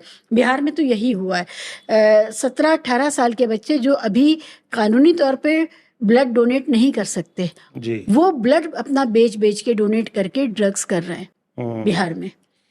नहीं, ठीक कह रहे हैं आप। ये बहुत बड़ी लानत है, और ये होने दिया जा रहा है। ड्रग्स कहीं से तो आता है, कहीं तो कोई सप्लाई चेन है ना। जी बिल्कुल। उस सप्लाई चेन पर किसी भी तरह का प्रहार नहीं कर रही है हमारी सरकार, हमारी एजेंसी। ये क्यों हो रहा है? देखिए, ये एक भाषण आपको याद होगा जो सोशल मीडिया पर नरेंद्र मोदी जी का 2014 से पहले का वायरल है, कि सारी एजेंसियां इनके हाथ में हैं, फिर भी बाहर से हथियार आ जाते हैं, आतंकवादी आ जाते हैं, आतंक कांड करके चले जाते हैं। तो बॉर्डर जब इनके हाथ में है, सच्चाई तो आज भी वही है, बॉर्डर आज भाजपा के हाथ में है, मोदी जी के हाथ में है, तो ड्रग्स कहाँ से आ रही है? और पोर्ट भी उनके दोस्तों के हाथ में है। और पोर्ट इनके हाथ में। बार बार ये जो अडानी के पोर्ट्स हैं, इनके ऊपर ड्रग्स क्यों पकड़ी जा रही हैं, और कितनी पकड़ी गई और कितनी छूट गई, इसके पीछे क्या खेल है? तो ये सारी चीज़ें हमारे यूथ को कहीं ना कहीं कोई रेसिस्ट ना कर सके। तो इसलिए जो है गुजरात हो या ये 4-5 जो जाटलैंड मैंने कहा, उसमें ये ड्रग्स का, उधर यादवों का खेल है।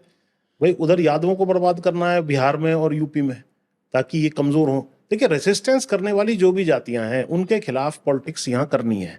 मराठों के खिलाफ महाराष्ट्र में होगी। महाराष्ट्र में कितने ब्राह्मण हैं? आपने किस आधार पर जो 30% मराठे हैं उनका हक मार के आपने जो है एक ब्राह्मण को बैठाया। हरियाणा में जो है आप किसको बैठा रहे हैं? 30% के आसपास जाट हैं, इस बार 2-3% भी शायद सैनी नहीं होंगे, उनको बैठा दिया। ठीक है, उससे पहले ML खट्टर को बैठा दिया। तो ये सब क्या हो रहा है? ये सब यही चीज है कि भाई हम जो डोमिनेंट है उसका डोमिनेंस भी खत्म करना है, उसको अन्य जातियों से लड़ाना है, उसको आइसोलेट करना है। आपको आश्चर्य होगा कि हरियाणा के चुनाव में इन्होंने 35 बनाम 1 ऐसा नारा दिया कि 35 बिरादरियां एक हो जाओ और एक इसको आइसोलेट करो। तो ये जो आइसोलेटेड है वो कौन जी, है? जाट। ओ, कि जाटों को आइसोलेट करो। तो अब जाटों को यदि आइसोलेट करोगे, आरक्षण में भी खत्म करोगे, हमारी लड़कियों की भी इस देश में बेइज्जती होगी, और हम फौज में चले जाते थे वो एवेन्यू भी खत्म होगा, फसलों की कीमत भी हमें नहीं मिलेगी। तो अब हमारे पास सामने क्या चारा है? तो हमने इसमें एक प्रस्ताव बनाया है। अच्छा। हाँ, हमने कहा कि भाई जाट ये सारा एरिया जो है इसको with in the country Jats autonomous territory के रूप में हम मांग करते हैं। जाट्स ऑटोनोमस टेरिटरी, JAT, तो जाट लैंड। मैंने कहा इसका जाट लैंड बना करके हमें दो, क्योंकि हमारी राजनीतिक शक्ति आप खत्म कर रहे हो। क्यों? हमारा अधिकार है, 25-30% हम इस पूरे इलाके में हैं। हमारे साथ मुसलमान भाइयों को भी हम साथ लेके चलते हैं, दलितों को साथ लेके चलते हैं, और सिख भाई भी हमारे साथ हैं। तो पंजाब में सिख हो गए, और वेस्टर्न यूपी में नूह में, और इधर मेवात में, और बाकी सब ये जो राजस्थान का इलाका, यहाँ पर मुस्लिम भाई हो गए। तो और दलित भाइयों के ऊपर आरक्षण खत्म करना, इनकी किरकिरी, मतलब आंखों की किरकिरी है आरक्षण की। आरक्षण कैसे हो गया? दलित SP DM कैसे बन रहा है इस देश के अंदर? ये हमारे सर के ऊपर कैसे बैठता चला जा रहा है? तो धीरे धीरे इसको भी खत्म करेंगे। तो इन सारे लोगों को मिलकर के हमने कहा, पिछले साल मैंने एक इसमें नक्शा भी जारी किया था, और जाटलैंड द फाइनल सॉल्यूशन एक पेपर भी मैंने लिखा था। तो उसमें मैंने ये सारी चीजें, ग्रीवांसेस भी बताए हैं, उसका सॉल्यूशन भी बताया है कि भैया हमें अब अपना वक्त आ गया है कि हम अपना अलग जाटलैंड ऑटोनोमस क्षेत्र विद इन द कंट्री मांगे। ऑटोनोमस क्षेत्र मांगना संविधान के खिलाफ नहीं है। यहाँ पे बोडोलैंड है, यहाँ पे कार्बी हिल्स है, यहाँ पर गुरखा जो है काउंसिल बनी हुई है। तो ऑटोनॉमी आप मांग सकते हैं, ये हमारा पहला कदम है। और आपके माध्यम से मैं चेतावनी भी संघियों को देना चाहता हूं कि यदि आपने हिंदू राष्ट्र इस देश में घोषित किया संविधान को तोड़ करके, तो ये जो किताब है, ये रूसो की किताब है, द सोशल कॉन्ट्रैक्ट, बहुत मशहूर हाँ, किताब है जी। तो इसमें इन्होंने ये कहा है कि किसी भी क्षेत्र के लोग एक साथ आते हैं और एक कॉन्ट्रैक्ट के तहत अपने आप को देश के रूप में फॉर्म करते हैं, या राज्य स्टेट के रूप में फॉर्म करते हैं। तो वो कॉन्ट्रैक्ट हमारा संविधान है। अगर उस कॉन्ट्रैक्ट को तोड़ा जाता है तो वो उस कॉन्ट्रैक्ट के बनने से पहले जो स्थिति थी उस स्थिति में पहुंच जाते हैं, क्योंकि उस कॉन्ट्रैक्ट के माध्यम से ही वो एक देश के रूप में आए थे। तो वो स्थिति आ जाएगी यहां पर। अगर इन्होंने हिंदू राष्ट्र की घोषणा की तो मैं बहुत जिम्मेदारी से और बहुत अध्ययन करके कह रहा हूं कि हम भी जाटलैंड अलग राष्ट्र की घोषणा कर देंगे।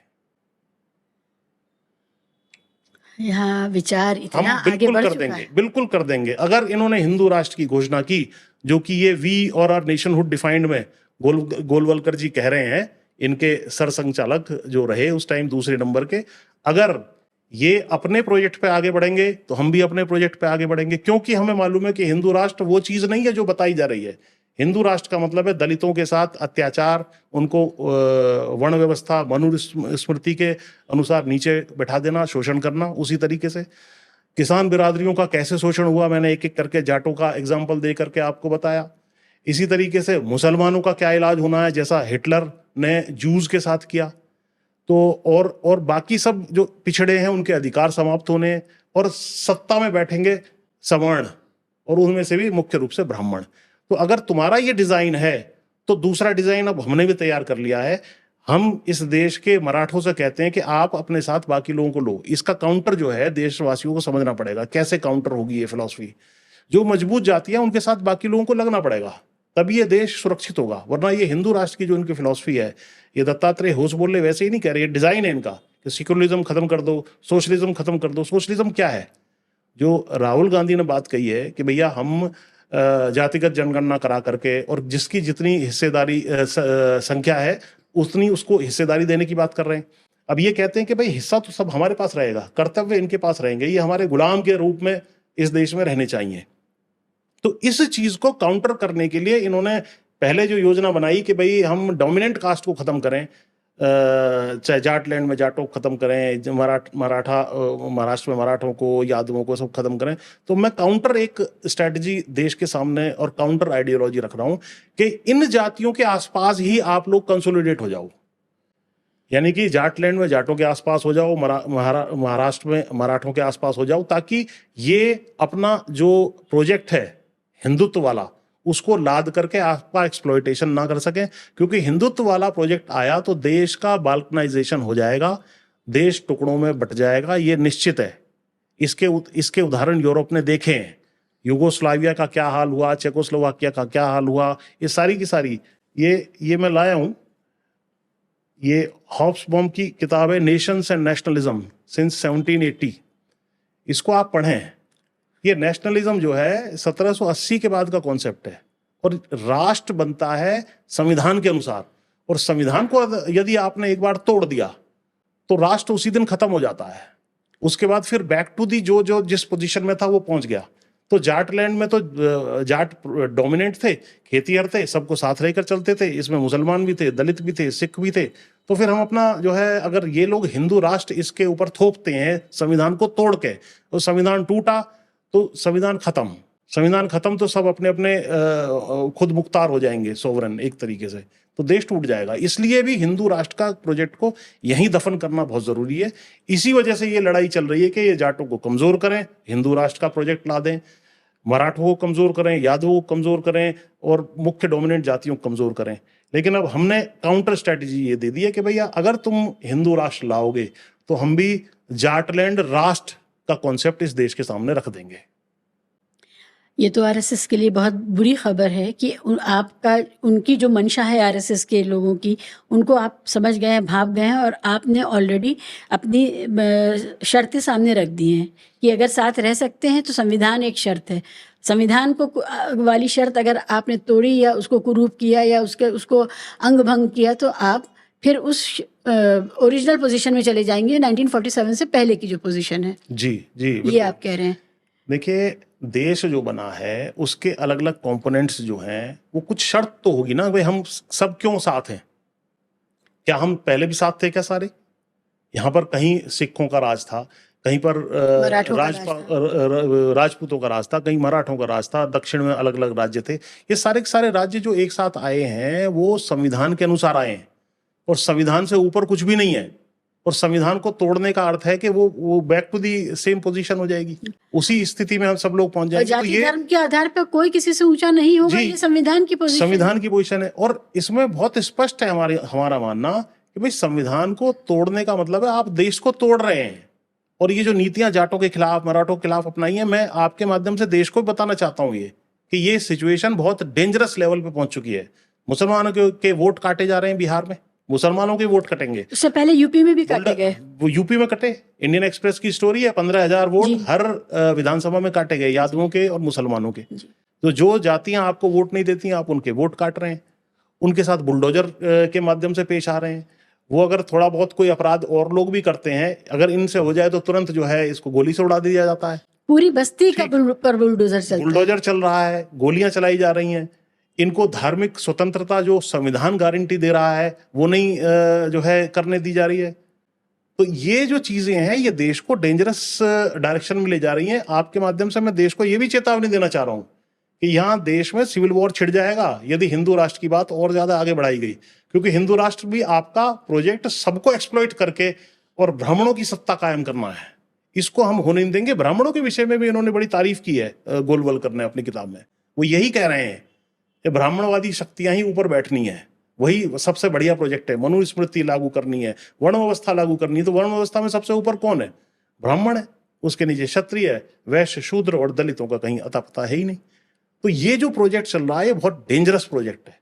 इस डेंजरस प्रोजेक्ट के खिलाफ जैसे ही हम जाटलैंड का कॉन्सेप्ट रखेंगे तो सारे देश की आंख खुद ही खुल जाएगी कि साहब ये तो देश को टूटने की शुरुआत कर दी है, तो इनको सत्ता से भगाओ। इनको सत्ता से भगाने का सबसे बढ़िया तरीका यही है कि देश की आंखें खुल जाएं कि साहब हिंदू राष्ट्र इस देश को बर्बाद करने की स्कीम है। जिस तरीके से हिटलर ने जर्मनी को बर्बाद किया था, इसी तरीके से ये भी देश को बर्बाद कर देंगे अगर इनको अब इससे और आगे बढ़ने दिया गया तो। और 100 साल इनके पूरे हो गए हैं 2025 में, और ये निश्चित रूप से उसी डिजाइन को लेके चल रहे हैं। ये इनकी बाइबल है जो वी और आवर नेशनहुड डिफाइंड है। इसको कोई भी मंगा करके पढ़ लो, छोटी सी किताब है, लेकिन इसी आइडियोलॉजी पर ये चल रहे हैं जी। आपने ये जो किताबें बताई हैं अभी, ये हमारे पॉलिटिकल साइंस और सोशियोलॉजी में कोर्स की किताबें हैं। हम लोग बाकायदा ये पढ़ते हैं कि कुछ शर्तें हैं नेशन बनाने की। राष्ट्र जो है वो ऐतिहासिक तौर पे नहीं था, उसको जानबूझकर कुछ लोगों ने बैठ के तय करके बनाया और उसकी कुछ शर्तें हैं। वो शर्तें जब तक रहेंगी तब तक वो राष्ट्र रहेगा। तो nation is a modern creation. Nationhood एक सशर्त होता है, कंडीशंस होती हैं, और वो कंडीशंस अनमिटिगेटेबल होती हैं। उसमें आप किसी भी तरह का सौदा नहीं कर सकते, उसको कम नहीं कर सकते। जी जी, देखिए जो ये आप बहुत, मैं ये कहना चाह रही हूँ, आप बहुत बुनियादी सबक जो है राजनीति शास्त्र का, वो आप इस समय इस पॉडकास्ट के माध्यम से दे रहे हैं, इसके लिए शुक्रिया।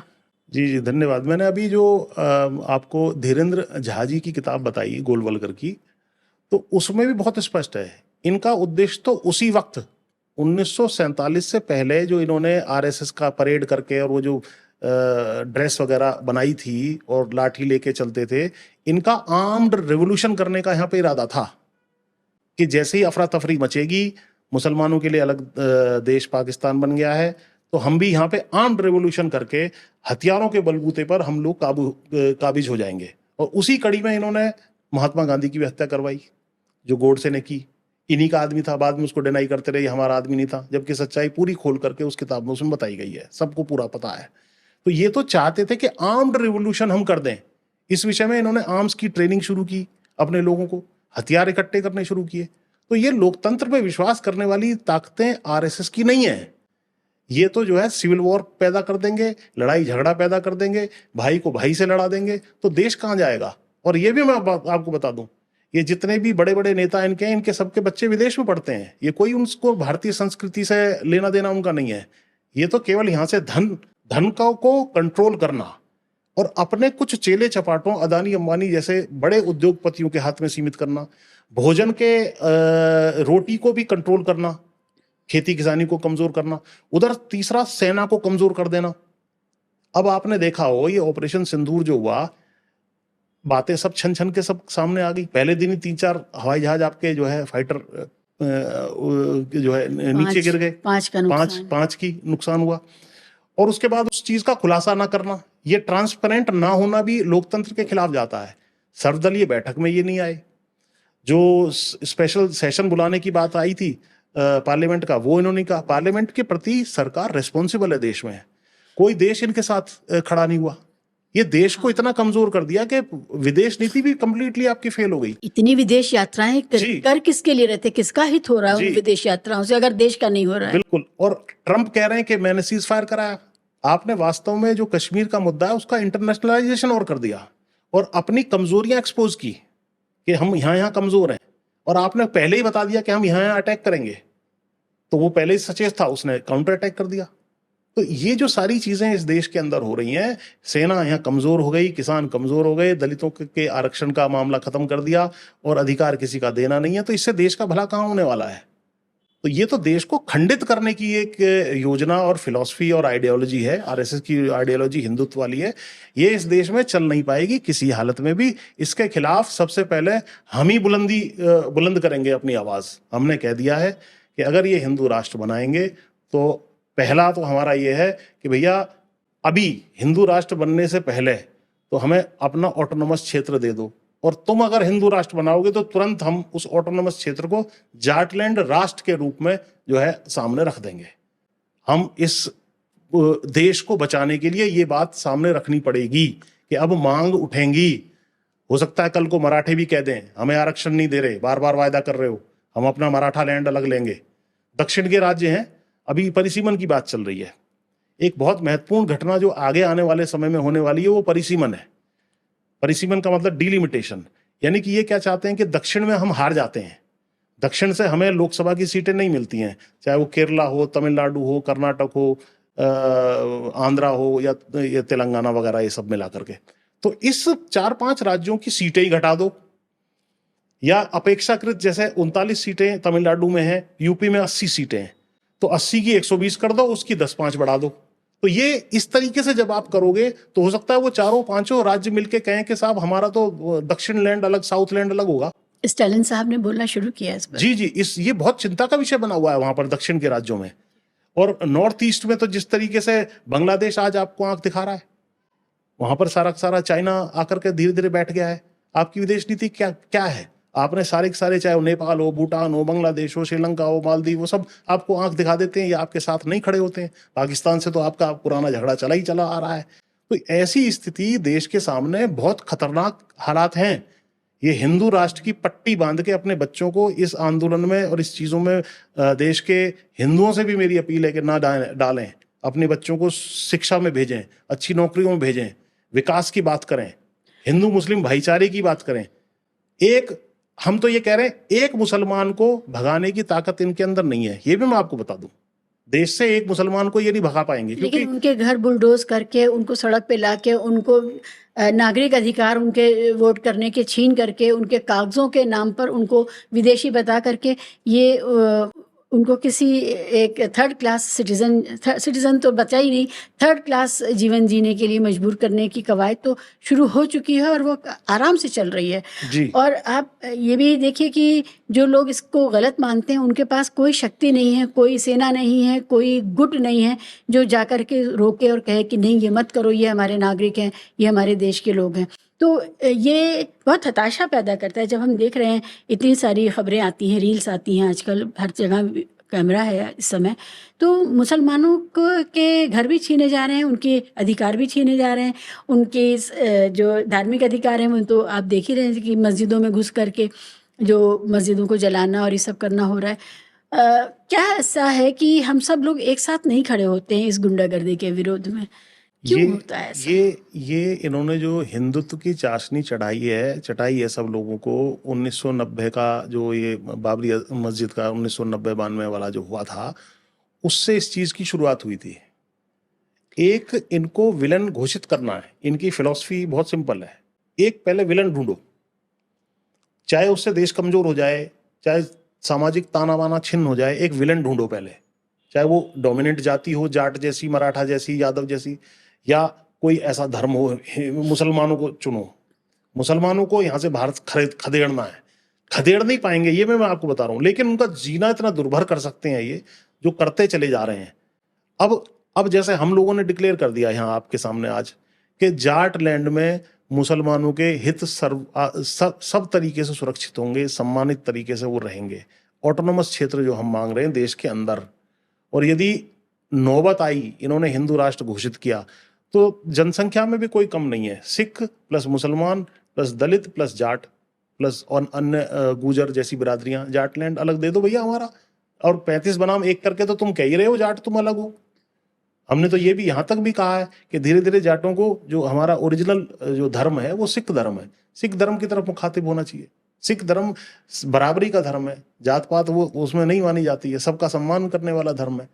तो हिंदुत्व धर्म में रह करके ब्राह्मणों की लाठी खाने से, अपनी लड़कियों की बेइज्जती कराने से, देखो लड़कियों की बेइज्जती नहीं करनी चाहिए। हाँ, वो बहुत भयानक था। लड़कियों की बेइज्जती करने का मतलब तो है कि बारूद के ऊपर जो है हथौड़ी से चोट कर रहे हो आप।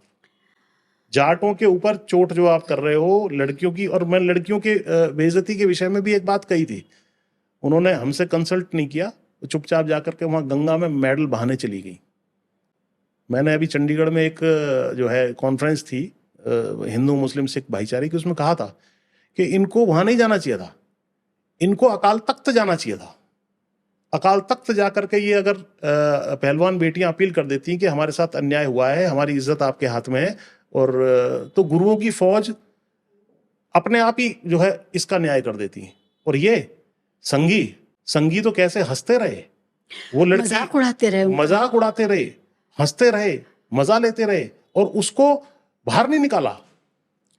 जब नए पार्लियामेंट का उद्घाटन हुआ तो जी। वो उसमें शामिल था, उसको हाँ, इनवाइट किया गया, उसको इनवाइट किया और उसी दिन लड़कियों को कुचला गया। कुचला गया। और उसके अलावा जब वो लड़की इतना स्ट्रगल करने के बाद, इतना डिस्टरबेंस क्रिएट करने के बाद जो मेंटली उसको हुआ, फिर भी वो ओलंपिक में टॉप तक पहुंच गई।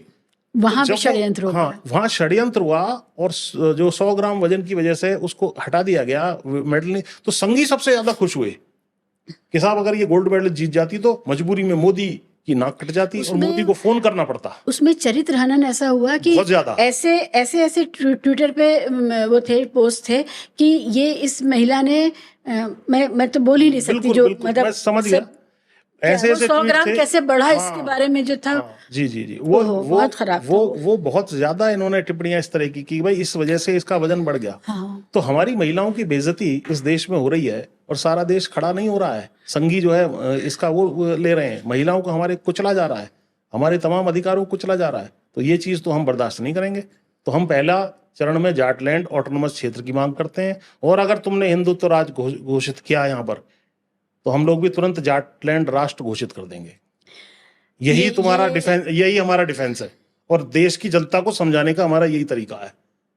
चौधरी साहब, आप जब कह रहे हैं तो मुझे मतलब मैं अंदर से इतना ज़्यादा हिल रही हूँ इस बात को सुन करके कि हमें 100 साल भी क्या हम अपनी जो अक्षुण्णता है, जो हमारी सॉवरेंटी है, उसको नहीं बचा पाएंगे क्या? ये जो सिर्फ 10-11 साल में हमें आरएसएस ने ये दिन दिखा दिया कि हर जो पहचान है वो बेचैन हो गई है। हर पहचान को उन्होंने, और उन सब के ऊपर बस एक पहचान है कि वो जो बाबा हैं, वो जो अंधविश्वासी लोग हैं, वो जो सीधे सीधे शोषण करने वाले, दलितों का, ओबीसीज का, महिलाओं का शोषण करने वाले हैं, वही सिरमौर हो गए हैं। हम उन्हीं के हवाले कर दिए गए हैं। वो देश में प्रधानमंत्री उनको अपना छोटा भाई कह रहे हैं, किसी को और कोई मतलब आसाराम जैसे लोग। और जो आप पता है पंजाब से एक आते हैं बाबा, जो बलात्कारी हैं, जो इन्होंने हत्या की है, जो कन्विक्टेड हैं, उनको कितनी बार आज़ादी दी गई है, पैरोल पे छोड़ा गया है, हर इलेक्शन में उनको छोड़ दिया जाता है। तो बस अब यही इसी तरह के जो एलिमेंट्स हैं वही इस देश को चलाएंगे, वही सब कुछ है। और जो मेहनतकश लोग हैं, जो देश में कंट्रीब्यूट करना चाह रहे थे और जिन्होंने संभाला, वो दरकिनार कर दिए गए हैं सिर्फ 11-12 साल में। ये साबित हो गया 11 साल में कि संघ और भाजपा इस देश की कमान संभालने के लिए, गद्दी पे बैठने के लिए, सत्ता पाने के लिए ठीक पार्टी नहीं है। इनके बाबा नहीं है बागेश्वर, और कौन कहते हैं, रोज हिंदू राष्ट्र बनाता है वो, और प्राइम मिनिस्टर उनको छोटा भाई कहते हैं। वो रोज हिंदू राष्ट्र बनाता है, मैं हिंदू राष्ट्र बना दूंगा। और हिंदू राष्ट्र में क्या होगा, एक और सुन लो, अभी जो पीछे यादव कथावाचक थे, वो कोई मुसलमान धर्म का प्रचार तो करने नहीं गए थे, तो हिंदुत्ववादी जो है कथा का वहां पर संचालन अपना कर रहे थे। उनका क्या हाल हुआ, उनके बाल जो है उतारे गए, उनकी चोटी काटी गई, पंडिताइन का पेशाब उसके ऊपर करवाया गया कि या वो छिड़का गया। इसका क्या मतलब है? यही हिंदू राष्ट्र के लक्षण हैं। अभी ये उग्र नहीं हुए हैं, अभी इनके अंदर थोड़ा भय है कि कोई रिवोल्ट ना हो जाए। तो ये रिवोल्ट करने वाले हैं, पहले उनको दबाओ, जाटों को दबाओ, मराठों को दबाओ, यादवों को दबाओ, पटेलों को दबाओ और बाकी और लोगों को दबाओ, इनको खत्म करो ताकि रिवोल्ट करने वाली क्षमता खत्म हो जाए, और फिर बाद में बाकियों को तो आराम से देख लेंगे। जनता के पैसे से जो स्कूल सरकारी चल रहे हैं उनको लगातार बंद किया जा रहा है। और एक शुक्ला जी हैं जो प्रिंसिपल हैं, उनका आया है कि उन्होंने कहा कि अगर ये दलितों के लिए कहा, उनकी जाति सूचक गाली देके कि तुम लोग कलम किताब पढ़ाओगे, पकड़ लोगे तो झाड़ू कौन उठाएगा, सफाई कौन करेगा। ये बातें हमें लगता था पिछली सदी की बातें, अब ये ख़त्म हो गया है। अब ये कॉमन सेंस है कि इस देश में शिक्षा सबको मिलनी चाहिए। शिक्षा का अधिकार जब आया तो हमें ये लगता था कि अच्छा, क्या इसकी अभी ज़रूरत है, लेकिन वाकई ये तो हज़ारों सरकारी स्कूल बंद किए जा रहे हैं। तो सिर्फ अमीर का बच्चा पढ़ेगा, अमीर के बच्चे के जो गुलाम चाहिए वो शिक्षा विहीन करके इस देश के जो आम जन हैं उनको शिक्षा विहीन करके गुलाम बनाया जा रहा है। और जिसके पास कोई स्किल नहीं होगी, जिसके पास कोई सर्टिफिकेट डिग्री नहीं होगी, वो तो नौकरी मांग नहीं पाएगा, वो रोज़गार मांग नहीं पाएगा।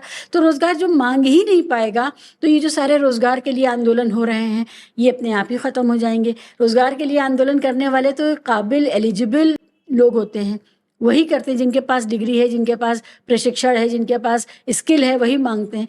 तो ये कितने सामने से देश के इतने बड़े नौजवानों को गुलाम बना करके रखना, अपनी रैलियों में, कांवड़ में, शोभा यात्राओं में, मस्जिद के आगे नाचने के लिए, डीजे चलाने के लिए, उन्हीं के लिए बस तय किया जा रहा है। देखिए, अभी प्रधानमंत्री का मैं शायद आज ही पढ़ रहा था कि डेमोक्रेसी और डेमोग्राफी ये हमारे बड़ी स्ट्रेंथ है। डेमोक्रेसी की जहाँ तक बात करें तो इनका शुरू से लेकर के सारी हिस्ट्री आरएसएस की पढ़ लो और भाजपा की, इनका कोई विश्वास डेमोक्रेसी में नहीं है। ये केवल जो है हिंदू राष्ट्र के बहाने कोई बेरोजगार हो, देश कमजोर हो, केवल सत्ता और संसाधन हमारे हाथ में आने चाहिए। और ये भी मैं आपको बता रहा हूँ कि जितने सत्ता संसाधन जितने इनके हाथ में आएंगे और देश पे कोई भारी मुसीबत आ गई तो सबसे पहले ये विदेश भागेंगे। आज भी इनका एक पैर विदेश में है, इसलिए फिर हम ही लोग बचेंगे देश को बचाने के लिए। तो इनका मॉडल है कि शिक्षा खत्म कर दो, चिकित्सा इनको मिलने मत दो, इनको 5 किलो अनाज पे निर्भर कर दो और डोमिनेंट कास्ट को खत्म कर दो। सेना भी इसी तरीके से हो जाएगी, दिखाओ हम बड़े राष्ट्रवादी हैं, बड़ा देश मजबूत हो गया, विश्व गुरु हो गया। लेकिन जब एक्चुअल परीक्षा आई तो आपने देखा कोई भी वहां पर नजर नहीं आ रहा है। तो ये जो मॉडल है ये चलने वाला मॉडल नहीं है। देश इस चीज को रियलाइज करे, इसलिए हम इस चीज को आपके माध्यम से देश तक पहुंचाना चाहते हैं कि ये मॉडल चलने वाला नहीं है। देश में बेरोजगारी बेतहाशा बढ़ी हुई है, देश में गरीबी बढ़ी हुई है, केवल आंकड़ों की फर्जी बाजीगरी हो रही है। और देश में कर्जा कितना बढ़ गया है, आपके दर्शकों को लिए बता दूं, सारे प्रधानमंत्री नेहरू से लेकर के और मनमोहन सिंह तक कर्जा लेके दे के अंत में जो है 55 लाख करोड़ रुपया, मेरे पास फिगर है जी, बजट की फिगर है, ऑफिशियल फिगर है, 55 लाख करोड़ रुपए का कर्जा देश पर छोड़ के गए थे। वो लगभग 200 लाख करोड़ रुपया हो गया है। 55 लाख करोड़ से 4 200 गुना लाख ज्यादा करोड़ हो गया। जबकि टैक्स की क्या हालत है, टैक्स हर चीज में। मनमोहन सिंह $120 में तेल खरीदते थे और तुम्हें 60-65 रुपए देते थे, ये 60-65 में खरीद रहे हैं और 100 रुपए में बेच रहे हैं। जितना पेट्रोल खर्च होता है उतना टोल लग रहा है। अभी हमारे कुछ मिलने वाले वो भी हिंदू अपर कास्ट लोग हैं, ऐसा नहीं है कि कोई और हैं, वो भूटान गए थे कुछ, तो उन्होंने वहां जाके बताया भारत भूटान को तेल सप्लाई करता है, भारत का तेल पेट्रोल भूटान में 60 रुपए में बिक रहा है, नेपाल में भी, नेपाल में भी। तो वो यही कह रहे थे कि भारत अपने विदेशी पड़ोसियों को जिस रेट में दे रहा है उससे 2 गुना अपने देश के लोगों से वसूल रहा है। तो इतनी ड्यूटी लगी हुई है और अब बाबा रामदेव नहीं बोलता है। ये जो बाबा रामदेव ये सब जो है ना, जो फर्जी हिंदू, अमिताभ बच्चन नहीं बोलता है, फर्जी हिंदुत्ववादी घूम रहे हैं, ये देश के साथ बहुत बड़ा अन्याय कर रहे हैं। अक्षय कुमार, अमिताभ बच्चन और बाबा रामदेव, ये सारे लोग अब शांत हैं। अब उनको नहीं दिखाई दे रहा है कि तेल तो आ रहा है 65-70-75 रुपए डॉलर में बाहर से कच्चा तेल, और बेचा जा रहा है 100 रुपए। वो 120 में लेकर के 70 में बेच रहा था, वो तुम्हारे लिए बुरा था। और टैक्स बेतहाशा बढ़ा हुआ है। हाँ भाई। 2019 में इन्होंने कॉर्पोरेट टैक्स कम किया था, जो 30% से घटा करके कॉर्पोरेट का टैक्स 22% किया था, इस आशा में कि ये बड़े भारी जो है इन्वेस्टमेंट करेंगे। कोई इन्वेस्टमेंट नहीं किया उन्होंने, और बेरोजगारी बढ़ी हुई है। हाँ, उनके पास इतना कैश जमा पड़ा है। हाँ, वो शेयर बाजार में लगाएंगे, वो डीलीवरेज कर रहे हैं, अपने लोन चुका रहे हैं। हाँ, हाँ। और जो देश के लोग हैं, जो मंजन और साबुन खरीद रहा है आदमी अपने पैसे से, जिसके पास कोई सीसी अकाउंट नहीं है, जो दिखा नहीं सकता कंपनी अकाउंट में अपने खर्चे, वो बेचारा पिस रहा है। बिल्कुल। देखिए, टैक्स जो है लगभग 25% के आसपास है कॉर्पोरेट टैक्स, अब विद सरचार्ज लगा करके। लेकिन कंज्यूमर आइटम्स पे जबरदस्त टैक्स है, गाड़ियों पे जबरदस्त टैक्स है। हमने तो किसानों से भी अपील करना शुरू कर दिया है कि साहब आप महंगी गाड़ियां मत खरीदो। जो 30 लाख की गाड़ी आती है, जो शादी ब्याहों में कुछ बड़े किसान दे देते हैं, उसमें से जो है लगभग 12-13 लाख रुपए टैक्स में चला जाता है जी। तो और ये नीतियां कैसी अपना रहे हैं कि दिल्ली एनसीआर में साहब हम 15 साल और 10 साल वाली गाड़ियां बंद कर देंगे। तो एक्सपायरी डेट आ गई गाड़ियों की, सब गाड़ियां लोगों को मजबूरी में बेचनी पड़ी। तो ये भी एक गुलामी की जंजीर दोबारा से डालना चाहते हैं कि दोबारा गाड़ी लेगा, दोबारा आधा पैसा टैक्स में देगा और फिर पेट्रोल में देगा, उसके बाद बाकी खर्चे इंश्योरेंस वगैरह का देगा ये व्यक्ति। तो ये जो नीतियां चल रही हैं, रोड इतने खतरनाक हैं, उनको ठीक नहीं करेंगे, लेकिन जनता की गाड़ियों को ये इनको चाहिए, एकदम नई होनी चाहिए। कफ सिरप बना दिया है, एक्सपायरी डेट आ गई है जी। रोड्स की तो स्थिति ये है कि ये रोड्स ज्यादा दिन टिक नहीं पाएंगी, ऐसी स्थिति है इनकी। पुल गिर रहे हैं इतने हाँ, बड़े बड़े, पुल और गिर रहे गाड़ियां हैं जी। चलते हुए, जो इनॉग्रेशन हुआ नहीं और पुल गिर जाता है। हाँ, तो ये इनका विकास का मॉडल भी फेल है, इनका सामाजिक मॉडल फेल है, शिक्षा का मॉडल फेल है। तो डेमोग्राफी ये जो मैंने बात करी डेमोक्रेसी के, तो ये हाल है। डेमोग्राफी में जब आप ये कहते हो डेमोग्राफिक डिविडेंड हमें मिलेगा, क्योंकि साहब हमारी युवा जो है आबादी है, युवक ज़्यादा है, उनको जब रोजगार नहीं दोगे तो फिर उनको कांवड़ में और धार्मिक आयोजनों में, इसमें ये जो हर जगह अफरा तफरी सी मचती चली जा रही है, ये और ज़्यादा बढ़ सकती है। तो इसलिए ये सत्ता में रहने के 1 मिनट भी काबिल नहीं है। इनको वोट दे करके देश की बर्बादी की दास्तान लिखना है।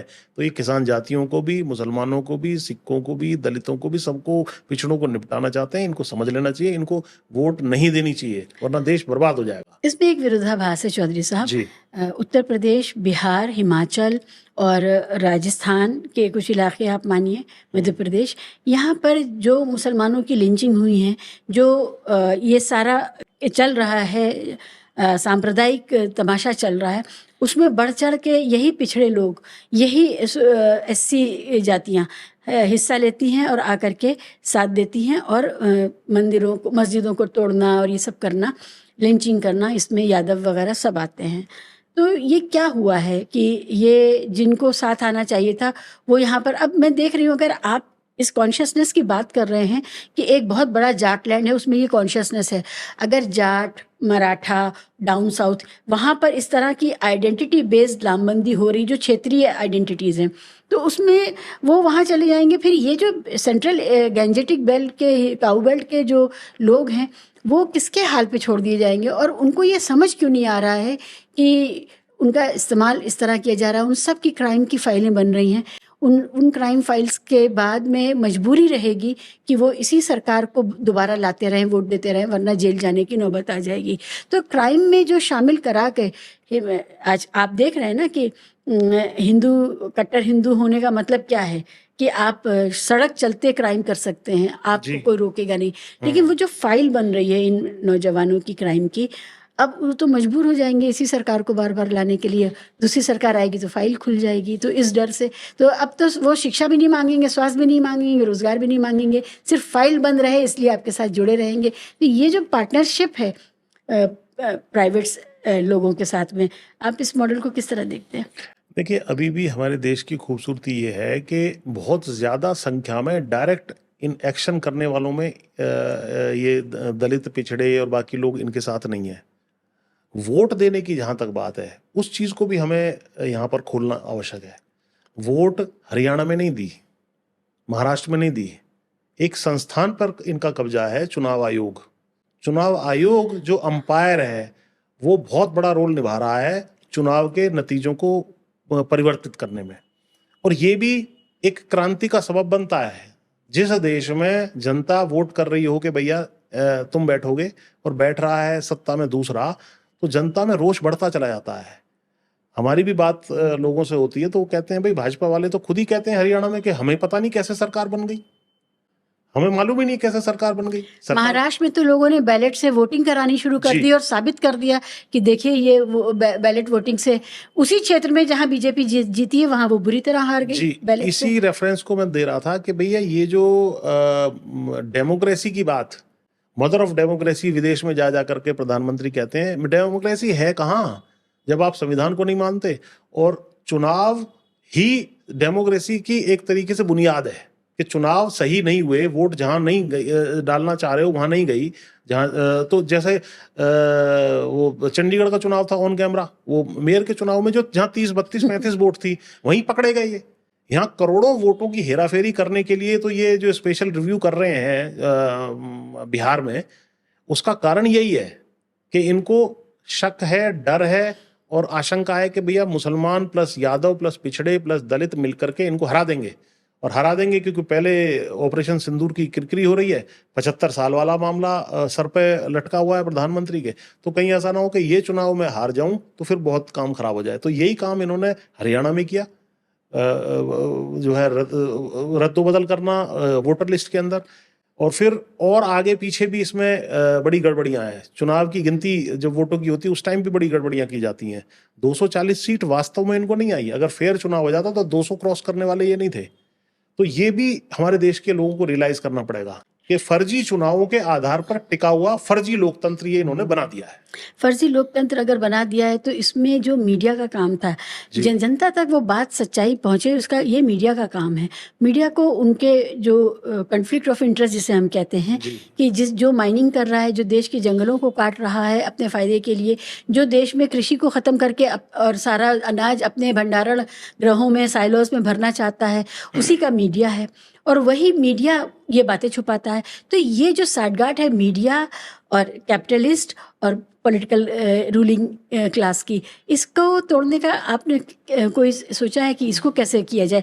हम जब अपने नेता के विरुद्ध प्रदर्शन कर सकते हैं, जब हम थाने से तक का घेराव कर सकते हैं, तो हमारी जनता को कभी ये क्यों नहीं लगा कि हमें स्टूडियो का भी प्रदर्शन करना चाहिए, वहाँ पर जा कर के एक लोकतांत्रिक तरीके से उनको ये मैसेज देना चाहिए कि हम आपको देख रहे हैं और आप अपना काम सही नहीं कर रहे हैं। तो मीडिया का जो एड्रेस है वो देश के प्रदर्शनकारियों को क्यों नहीं पता है? देखिए, ये मीडियन का जो रोल होता है, ठीक है, तीन जो विधायिका, न्यायपालिका, कार्यपालिका के अलावा जो है फोर्थ स्टेट इसलिए माना जाता है विधायिक प्रेस को या मीडिया को। मीडिया के लिए गोदी मीडिया शब्द इसीलिए यूज किया जा रहा है। उससे फर्क क्या पड़ रहा है? वो बेशरम है। हाँ, वही उसी पे आ रहा हूँ मैं। उसी को आप देखेंगे तो टीवी चैनल्स पे, सारे बड़े चैनल्स पे आप भी बैठती रही हैं, मैं भी बैठता हूँ, लेकिन अब इनको लताड़ मिल रही है लगातार प्रवक्ताओं के द्वारा या जो भी सोशल एक्टिविस्ट हैं। लेकिन ये इतने बेशर्म हो चुके हैं कि भैया इनका तो सीधा सीधा है, ऑफ द कैमरा इनसे पूछो, भैया हम तो नौकरी कर रहे हैं, हमें अपने बच्चे पाल रहे हैं, हमें अपना एक लाइफस्टाइल मेंटेन करना। तो जो मीडिया मालिक है, जी, जो एडिटर से भी ऊपर की बात मैं कर रही हूँ, चलिए एडिटर भी नौकरी ही कर रहा है, तो मीडिया जो मालिक है, क्या उसने जो ये जो दुकानें बनाई हैं भ्रमित करने की और असली मुद्दों को छुपा करके, अगर घटना घट रही है दक्षिण में तो मीडिया दिखा रहा है उत्तर देखो, उत्तर देखो, उत्तर की तरफ। बिल्कुल। तो हमारा किसी भी तरह का कोई संवाद इन मीडिया मालिकों से क्यों नहीं हो पा रहा है? यानी देखिए, देश में कुछ भी बड़ी से बड़ी घटना घट जाए, हमारी जनता ये कहती है कि शाहरुख खान नहीं बोले, हमारी जनता ये कहती है कि फला स्टार नहीं बोला, फला कलाकार। कभी हम ये नहीं सुनते हैं कि हमारे कॉरपोरेट चीफ नहीं बोले, हमारे बिलियनियर्स नहीं बोले, हमारे अंबानी साहब नहीं बोले, अडानी। अभी देखिए, जब ये पाकिस्तान के साथ हमारा हुआ, ये घटना हुई, तो उस पर लोग ये सवाल कर रहे थे कि शाहरुख खान क्यों चुप है। कोई ये नहीं कह रहा था कि अडानी क्यों चुप है। जी जी, बिल्कुल। कोई ये नहीं कह रहा था। तो ये कौन सा एक रिस्पॉन्सिबिलिटी का या अकाउंटेबिलिटी का हॉलीडे दिया गया है मीडिया मालिकों को, जो कि कॉरपोरेट हॉन्चोस भी हैं, कॉरपोरेट हेड्स भी हैं, बिलियनियर्स भी हैं। उनकी ज़्यादा जिम्मेदारी है, वो इसी देश से कमा के बिलियनियर बने, इस देश को कब वापस करेंगे? देखिए, ये सत्ता में बैठे हुए और जो धन कुबेर हैं, इंडस्ट्रियलिस्ट हैं, उनका गठजोड़ है। पिछली सरकारों को, विशेषकर कांग्रेस की सरकार को ये नहीं समझ में आया कि मीडिया अगर हमारे कंट्रोल में नहीं है तो तुम्हारी सरकार गिरा दी जा सकती है। और जैसा कि 2011 में ये जो एक फर्जी किस्म का आंदोलन हुआ था, अन्ना आंदोलन जिसको कहते हैं, और जिसमें जो आरोप लगे थे वो कोई भी साबित बाद में नहीं हो पाया, जाली गांधी बनाया गया। और तो वो सारी चीजें जो है कहीं ना कहीं कांग्रेस, अब इनको एक करेक्टिव एक्शन आगे जब भी ये सत्ता में आए वो लेना पड़ेगा कि साहब मीडिया की स्वतंत्रता हम कैसे कायम रखें, कैसे इंडस्ट्रियलिस्ट को जो है मीडिया में नहीं घुसने देना है, कैसे स्वतंत्र पत्रकारों को सरकारी फंडिंग होनी चाहिए। ये कई चीजें हैं जो की जा सकती हैं, लेकिन अब फिलहाल जो स्थिति है वो यही है कि ये वो दिखाते हैं। लेकिन इसमें होप जो है हमें सोशल मीडिया से है, आप जैसे चैनलों से हैं, आप जैसे जो रेस्पॉन्सिबल लोग हैं वो बात को दिखा रहे हैं, वो चीज़ जा रही है कहीं ना कहीं। उनका भी एक अपना बहुत बड़ा सेगमेंट और ऑडियंस बनता चला जा रहा है जो ये देखता है कि वास्तव में जो कुछ देखना है। आपको आश्चर्य होगा कि बहुत लोगों ने टीवी देखना बंद कर दिया है। हाँ, कई सालों से। हाँ, टीवी देखना जैसे जैसे आप बंद करेंगे, अखबार आप जो इनकी बात करते हैं उनको खरीदना बंद करेंगे, धीरे धीरे जो है इनकी टीआरपी कम होगी। यही एक तरीका है देश के पास फिलहाल कि भाई इसको खत्म किया जा सके। तो इनको देखना बंद करें, अच्छे चैनल्स को देखें जहां स्वस्थ बहस होती है, मुद्दों पे बहस होती है। केवल हिंदू मुसलमान और उस तरह की पाकिस्तान शमशान नहीं पाकिस्तान होता। शमशान नहीं होती है। तो उन चीजों से जब आप कहेंगे तो तब आपका जो है निश्चित रूप से विकास होगा और ये मीडिया भी सुधर जाएगा और आगे जाके इंटरवेंशन सरकारी करना पड़ेगा, ऐसा अब लग रहा है मुझे। एक चीज़ और है जो हम नागरिक समूह इसकी मांग कर सकते हैं कि देश का जो टैक्स पेयर का जो पैसा विज्ञापन की शक्ल में गोदी मीडिया को और मोदी मीडिया को दिया जाता है, जी और वो सारे चैनल जो सरकार से सवाल पूछते हैं, सच दिखाना चाहते हैं, उनसे पैसा छीन ले लिया जाता है, यानी उनसे विज्ञापन ले लिया जाता है। जब तक अडानी ने खरीदा नहीं था एनडीटीवी, तो कई सालों से उसका सरकारी विज्ञापन बंद था।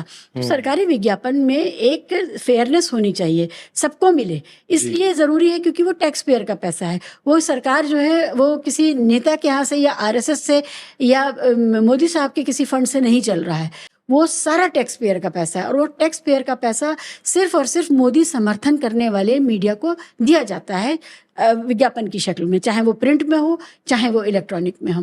तो ये अकाउंटेबिलिटी कैसे तय होगी कि इस टैक्स पेयर का पैसा पूरे मीडिया को दिया जाए, जो सवाल पूछने वाला मीडिया उसको भी दिया जाए, और बाकियों को तो दिया ही जा रहा है। देखिए, इसमें फिलहाल तो रोल जो विपक्ष की सरकारों का हो सकता है। विपक्ष की सरकार जैसे ये चाहे दिल्ली में अरविंद केजरीवाल था या पंजाब में भी है, जब ये एडवर्टाइजमेंट करता था तो मैं इसको बुरा नहीं मानता था, क्योंकि कम से कम 2 4 5 सोर्सेज तो ऐसे हों जहां से इस तरह की मीडिया को भी पैसे मिले।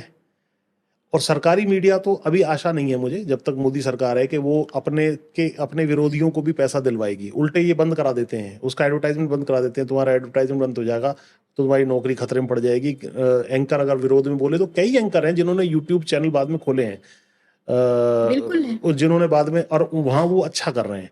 तो जो विरोध की सरकारें हैं, जो विपक्ष की सरकारें हैं, उनको अधिक से अधिक मीडिया को अपने एडवर्टाइजमेंट देने चाहिए ताकि एक बैलेंस कायम हो सके। और आगे आने वाले टाइम में जब न्यूट्रल सरकार और देश के हित की सरकार, कांग्रेस की या और सरकारें आए, तो वो ये सुनिश्चित करें कि कम से कम 1000 ऐसे इंडिपेंडेंट पत्रकार इस देश में होने चाहिए, नामचीन, जिनको फंडिंग डायरेक्टली जो है टैक्स पेयर के पैसे से हो, और जो किसी से भी ना झुके, और जो जिस अखबार में चाहे उसमें लिखने की क्षमता उनकी हो। इस तरह का कुछ मैकेनिज्म सोचना पड़ेगा। ये तो बड़ी बात आपने कही, लेकिन जब सच दिखाने वाले, सच लिखने वाले पत्रकारों के ऊपर ये अत्याचार करते हैं, आपको याद है जिसने ये दिखाया था कि नमक और रोटी दी जा रही है मिड डे मील में, उस पत्रकार का क्या हुआ था? जिसने, स्मृति ईरानी मंत्री थी, उनसे सवाल पूछे थे, उसकी नौकरी चली गई थी, और उन्होंने कहा था कि नौकरी जाएगी, और नौकरी गई थी।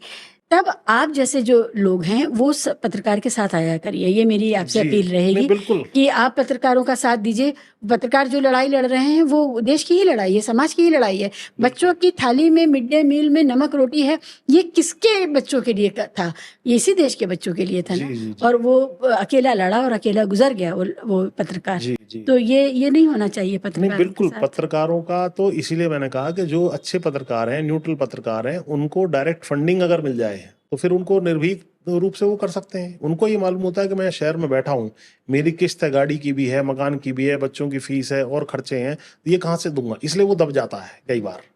तो उसके लिए जो एक सपोर्ट यदि सिस्टम विपक्ष की तरफ से और सरकार की तरफ से, बाद में इस सरकार में नहीं, आगे आने वाले समय में कोई ऐसा कानून बने, तो एक बहुत अच्छा जो है एक सिस्टम बन सकता है। मुझे नाम लेना चाहिए यहाँ पे मुकेश चंद्रकर का, जिसको उन्होंने चुनवा दिया और जिसकी लाश वहाँ से निकाली गई, जो माफिया था, लैंड माफिया या माइनिंग माफिया था।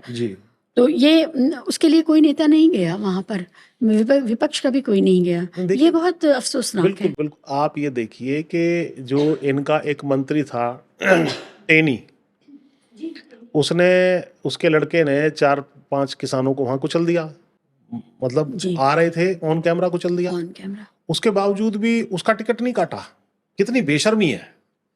और उसके बाद उसके लड़के को भी किसी तरह जमानत दिलवा दी। तो ये बिल्कुल बेशर्म है इस मामले में। और अभी आपने देखा होगा कि अशोका यूनिवर्सिटी के एक प्रोफेसर ने एक बयान दे दिया था कि भाई ये जो चीजें आप कह रहे हो, जिस तरीके से वो महिला हमारी कर्नल थी, मुस्लिम समाज से आती थी और जो ब्रीफिंग कर रही थी ऑपरेशन सिंदूर की, उनके बारे में उन्होंने कहा था कि भाई जैसा तुमने यहाँ इनको रखा है, ये चीज ग्राउंड पे भी उतरनी चाहिए, यानी ग्राउंड पे भी आपको इंक्लूसिव नेस रखनी चाहिए। उसके खिलाफ उसको जेल जाने की नौबत आ गई। ठीक, सुप्रीम कोर्ट ने भी उसको जो है राहत उतनी जो देनी चाहिए थी नहीं दी, जबकि उसके मुकाबले में जो उसको आतंकवादियों की बहन बता रहा था एक मंत्री, चाहे वो एक जांगड़ा कह रहा था कोई राज्यसभा का सांसद के भाई इनमें हिम्मत नहीं थी, या और तरह के उल जलूल बयान आते हैं, उनके खिलाफ कोई एक्शन नहीं हो रहा है इस देश के अंदर। तो ये भी जो है कहीं ना कहीं जुडिशरी को भी यहाँ पर प्रोएक्टिव होने की आवश्यकता है। अब भी ये जो फैसला आया है कि भाई आप कंटिन्यू करिए बिहार चुनाव के वोटर लिस्ट का पुनरीक्षण इलेक्शन कमीशन को, मैं तो इस बात से सहमत नहीं हूँ। जी। ये तो इस टाइम तुरंत फैसला आना चाहिए था कि आपको करना था तो पहले करते। आप फिलहाल इसको कंटिन्यू करिए चुनाव को, उसके बाद आप करते रहना। तो ये भी हमारी जो संस्थाएं हैं ये कहीं ना कहीं बता रही है कि आरएसएस की घुसपैठ, चाहे यूनिवर्सिटीज में हो, ईडी, सीबीआई, इनकम टैक्स, ये तो अस्त्र बनी चुके हैं। जुडिशरी से एक हमें होप थी, तो मुझे डाउट ये हो रहा है कि कहीं जुडिशरी में भी ऐसे एलिमेंट्स ना चले गए हो। ईसी, ईडी, जुडिशरी, पुलिस और दूसरी जो इस तरह की एजेंसीज हैं वो सब सही काम करती अगर सिर्फ और सिर्फ हमारा मीडिया सही को सही और गलत को गलत कहता। वो जी। जुडिशरी से भी सवाल पूछता, जी। वो ईडी से भी पूछता, ईसी से भी पूछता, तो वो सब सही सवाल हो जाता है। लेकिन हमारा मीडिया उनका है जिनको अपने पक्ष में खेती के बारे में नीतियाँ चाहिए हैं, माइनिंग के बारे में नीतियाँ चाहिए, व्यापार के हर पहलू के बारे में अपने पक्ष में नीतियाँ चाहिए। तो उन धन्ना सेठों के लिए, उन कॉरपोरेशंस के लिए वो मीडिया उनका काम करता है, सिर्फ उन्हीं के लिए। मुझे अब ये भी डाउट है कि अगर किसी दिन कोई नेता खड़ा हो जाए और देश हित की, जनता के हित की बात करने लगे, तो ये मीडिया उनको भी निपटा देगा और फिर किसी भी कैरेक्टर XYZ को लाके चमका करके पेश कर देगा कि ये बहुत अच्छा नेता है, देश को इसकी ज़रूरत है, और फिर वो उसको स्थापित कर देगा। तो ये मीडिया अगर सिर्फ सही होता तो बहुत कुछ बच जाता। नहीं, बिल्कुल आपकी बात ठीक है, क्योंकि मीडिया ही सच्चाई को दिखा सकता है। जनता व्यक्तिगत विटनेस तो होती नहीं घटना की कि भाई मैं वहीं खड़ा था, प्रधानमंत्री ने क्या काम है अभी, तो वो तो अपने काम धाम पे सुबह से शाम तक रहते हैं, तो उनको बताता है मीडिया कि भाई ये हुआ है आज देश में। लेकिन इसकी जो काउंटर फोर्स तैयार हो रही है, जैसे ट्विटर है, ट्विटर पर कुछ ऐसे हैंडल्स हैं, जब उन्होंने फोटो ऐसी डालनी शुरू करी कि भैया यहाँ गड्ढे हैं, इसको ठीक करो, उसको ठीक करो, तो इनको एक्शन लेना पड़ा। और बुरी स्थिति तो ये है कि ट्विटर पे रॉयटर्स जैसी न्यूज एजेंसी, उस तक को इन्होंने बैन करने की कार्रवाई कर दी। पेगासस सब लोगों के पीछे जो है सॉफ्टवेयर लगा दिया जाता है कि कौन क्या कर रहा है। तो ये एक तरीके से जो है ना जासूसी सरकार भी बन चुकी है। मतलब बाकी तो प्राइवेसी का हनन भी हो रहा है, तो जासूसी भी लोगों की जा रही है कि कौन कहाँ क्या कर रहा है, और उसका दुरुपयोग फिर जो है अपनी सत्ता को कायम रखने के लिए मीडिया का दुरुपयोग करना हो, या धर्म का दुरुपयोग करना हो, या राष्ट्रवाद जो फर्जी तरीके से इन्होंने कहा कि हम बड़े मजबूत हैं, लेकिन वास्तविकता इनमें खुद में दम नहीं था। फौज एडवांटेज में थी पाकिस्तान के साथ, लेकिन फिर भी तुमने उसको क्यों रोका? बिना शर्त सीज फायर का क्या मतलब? क्या मतलब था? क्यों गए थे आप हासिल क्या करने गए थे अगर आपने बिना शर्त सीज फायर करना था, वो भी धंधे के लिए? नहीं, उसमें भी आपने पहले ये कहा कि साहब हमने खुली छूट दे दी है, और फिर नेवी के ही जो कैप्टन है, कैप्टन आर्मी का और नेवी में अंतर होता है, कैप्टन बड़ा रैंक होता है नेवी के अंदर, उन्होंने जो है इंडोनेशिया में या कहाँ विदेश में खुलासा कर दिया कि साहब पॉलिटिकल कंसिडरेशन की वजह से या पॉलिटिकल लीडरशिप की वजह से हमने उस तरीके से आगे बढ़ने में हम अक्षम थे, या हमारी रणनीति थी। तो ये तो मोदी हैं, ये तो इसने बैठ के कह दिया होगा, मुझे डाउट है, अरे तुम ये करो। अरे तुम्हें क्या पता, तुम फौज में रहे हो, फौज करेगी अपने हिसाब से। तुमने खुली छूट दी है तो वो खुली छूट देनी चाहिए थी। तो ये जो है इससे हमारा जहाज़ों का नुकसान हुआ, और हमारी रेपुटेशन का भी पूरे विश्व में नुकसान हुआ। और जो एडवांटेज में बाद में जहाज गिरने के बावजूद हम आ गए थे, तो आपने सीज फायर क्यों किया? और पाकिस्तान ने तो सीज फायर डिक्लेयर होने के बाद भी शाम को काफी सारे ड्रोन छोड़े थे, अगले दिन भी छोड़े थे जब इनका भाषण चल रहा था। तो इससे ये साबित होता है कि एक तरफ कह रहे हो पाकिस्तान को हमने घुटने पे ले आए थे, तो पाकिस्तान जब हाथ जोड़ रहा था तुम्हारे सामने कि भैया मुझे बख्श दो, तो फिर पाकिस्तान सीज फायर घोषित होने के बाद दोबारा तुम्हारे ऊपर अटैक क्यों कर रहा है? इसका मतलब पाकिस्तान ने हाथ नहीं जोड़े थे। बात इसका मतलब उसी की ठीक है, ट्रंप की, जो ट्रंप कह रहा है कि भाई मैंने कहा था दोनों को, और तुम्हें ट्रेड की धमकी दी थी कि ट्रेड नहीं करूंगा। ट्रेड से कौन डरता है? अंबानी। कहीं ना कहीं अंबानी के अंदर आपकी जान बसती है। तो ये सारी की सारी घालमेल है, ये राष्ट्र के हित में नहीं है किसी भी तरीके से। देश की जनता को आपके माध्यम से संदेश चला जाना चाहिए। पुरानी जो जो बात हम लोगों ने शुरू की थी कृषि के हवाले से, और आपने बहुत ज़रूरी बात वहाँ पर कही कि देश का जो फूड बोल है, थाली है देश की खाने की, उसके ऊपर आघात किया कर रहे हैं। तो अब यहाँ पर आपको क्या लगता है कि देश का किसान बदहाल हो जाए, इससे क्या किसका फ़ायदा होने जा रहा है? सिर्फ एक मतलब ये एक बुनियादी सवाल है। देखिए, ये जो किसान जातियां हैं, दिल्ली के चारों तरफ बड़ी ही जो है प्राइम लैंड है। इस जमीन पे कब्जा करना और खेती से जो उत्पन्न होती हैं, जो फसलें आती हैं, जिसके माध्यम से जो है देश के ऊपर, क्योंकि पेट की मतलब आग बुझाने का जो तरीका है वो अन्न है, भोजन है। अगर भोजन पे मैंने कंट्रोल कर लिया तो फिर मैं आदमी के ऊपर कंट्रोल कर सकता हूं परमानेंट तरीके से। ये आज की नहीं, पुरानी रणनीति है। अगर किसी देश में, जैसे मैंने पहले बताया, खाद्य सुरक्षा नहीं है तो वो देश दूसरों का गुलाम ज्यादा मतलब स्वतंत्र नहीं रह सकता। उसकी सोवरेंटी कॉम्प्रोमाइज होगी, संप्रभुता उसकी चली जाएगी। तो जो आदमी जो कमाएगा वो सब खाने में खर्च हो रहा है, तो वो रेसिस्टेंस क्या करेगा? एक विचार ये है कि कॉरपोरेट को लाया जाए और कॉरपोरेट से खेती करवाई जाए, और एक ज़्यादा ऑर्गेनाइज्ड वे में हमारा एग्रीकल्चर सेक्टर डेवलप हो। कहीं और दूसरे देशों का कहीं कहीं का एग्जाम्पल दिया जाता है। जी, आपको इसमें क्या बुराई लगती है? देखिए, इसमें क्या है कि जो कॉरपोरेट सेक्टर है, ये इसी काम को करने के लिए 3 कृषि कानून ये लाए थे। ये कोई किसानों का भला नहीं करना चाहते। ये नहीं कह रहे कि जो है किसान अपना समूह बना करके खेती कर लो। ये तो बात कुछ समझ में आती है। ये कहते हैं कि हम इतनी कम कीमतें देंगे कि अंत में इनको खेती छोड़नी पड़ेगी। खेती जब जैसे ही छोड़ेंगे तो कॉर्पोरेटाइजेशन हो जाएगा, बड़े बड़े हम खेत बना देंगे, मैकेनाइजेशन हो जाएगा। यूएस में भी यही हुआ। यूएस में अब 2-3%, 1.5% कुछ किसान हैं जनसंख्या में। आज हमारे यहाँ आधा जो है देश का 50% आबादी खेती किसानी पर निर्भर है। और मैन्युफैक्चरिंग में आप लोग जॉब नहीं दे पाए हो। मैन्युफैक्चरिंग का जीडीपी में जो हिस्सा है 15%, 16% चल रहा है बहुत सालों से। उसमें भी आप चाहे कि आत्मनिर्भर भारत या मेक इन इंडिया और कितना ही आपने ढोल पीटे, लेकिन वहां पे भी शिफ्ट नहीं हुए हैं लोग, क्योंकि वहां रोजगार नहीं है। तो ये चाहते हैं कि खेती कमजोर हो, जमीन हमारे हाथ में आवे, और फिर इन्हीं लोगों को मजदूर बना के रखेंगे ना अपने यहाँ, फिर ये सही चलेंगे। फिर इनको आपकी लड़ाई किसानों को इनका गुलाम मजदूर बनने से रोकने की लड़ाई है बुनियादी तौर पे। जी बिल्कुल, कि खेती किसानी में जो लिप्त हैं, जो कर रहे हैं, वो जो है इनके गुलाम ना बने, पहला। दूसरा, खाद्य सुरक्षा देश की कमज़ोर ना पड़े, और देश की वैसी सुरक्षा जो है वो कमज़ोर ना पड़े, और देश का जो भाईचारा है, जो हिंदू मुसलमान और जो गंगा जमनी तहजीब वाली हम बात करते हैं, वो एकजुटता बनी रहे। अन्यथा सिविल वॉर छिड़ेगा, सबका नुकसान होगा, देश कमज़ोर होगा, देश टुकड़ों में भी बंट सकता है। और लोगों के मनों में अब ये विचार आते चले जा रहे हैं कि भैया ये ठीक नहीं है, संस्थानों पे कब्जा करके ये जो है देश में सत्ता में आ रहे हैं। उस रेसिस्टेंस को देने का काम ये जो जातियां कर रही हैं, उनको ये खत्म करना चाहते हैं। ये हम इस देश में होने नहीं देंगे। आपका आंदोलन मजबूत हो, सक्षम हो और सफल हो, इसकी शुभकामनाओं के साथ हो सकता है हम दोबारा फिर बैठें और भी कुछ मुद्दे इसमें जुड़ेंगे जिस पर बात करें।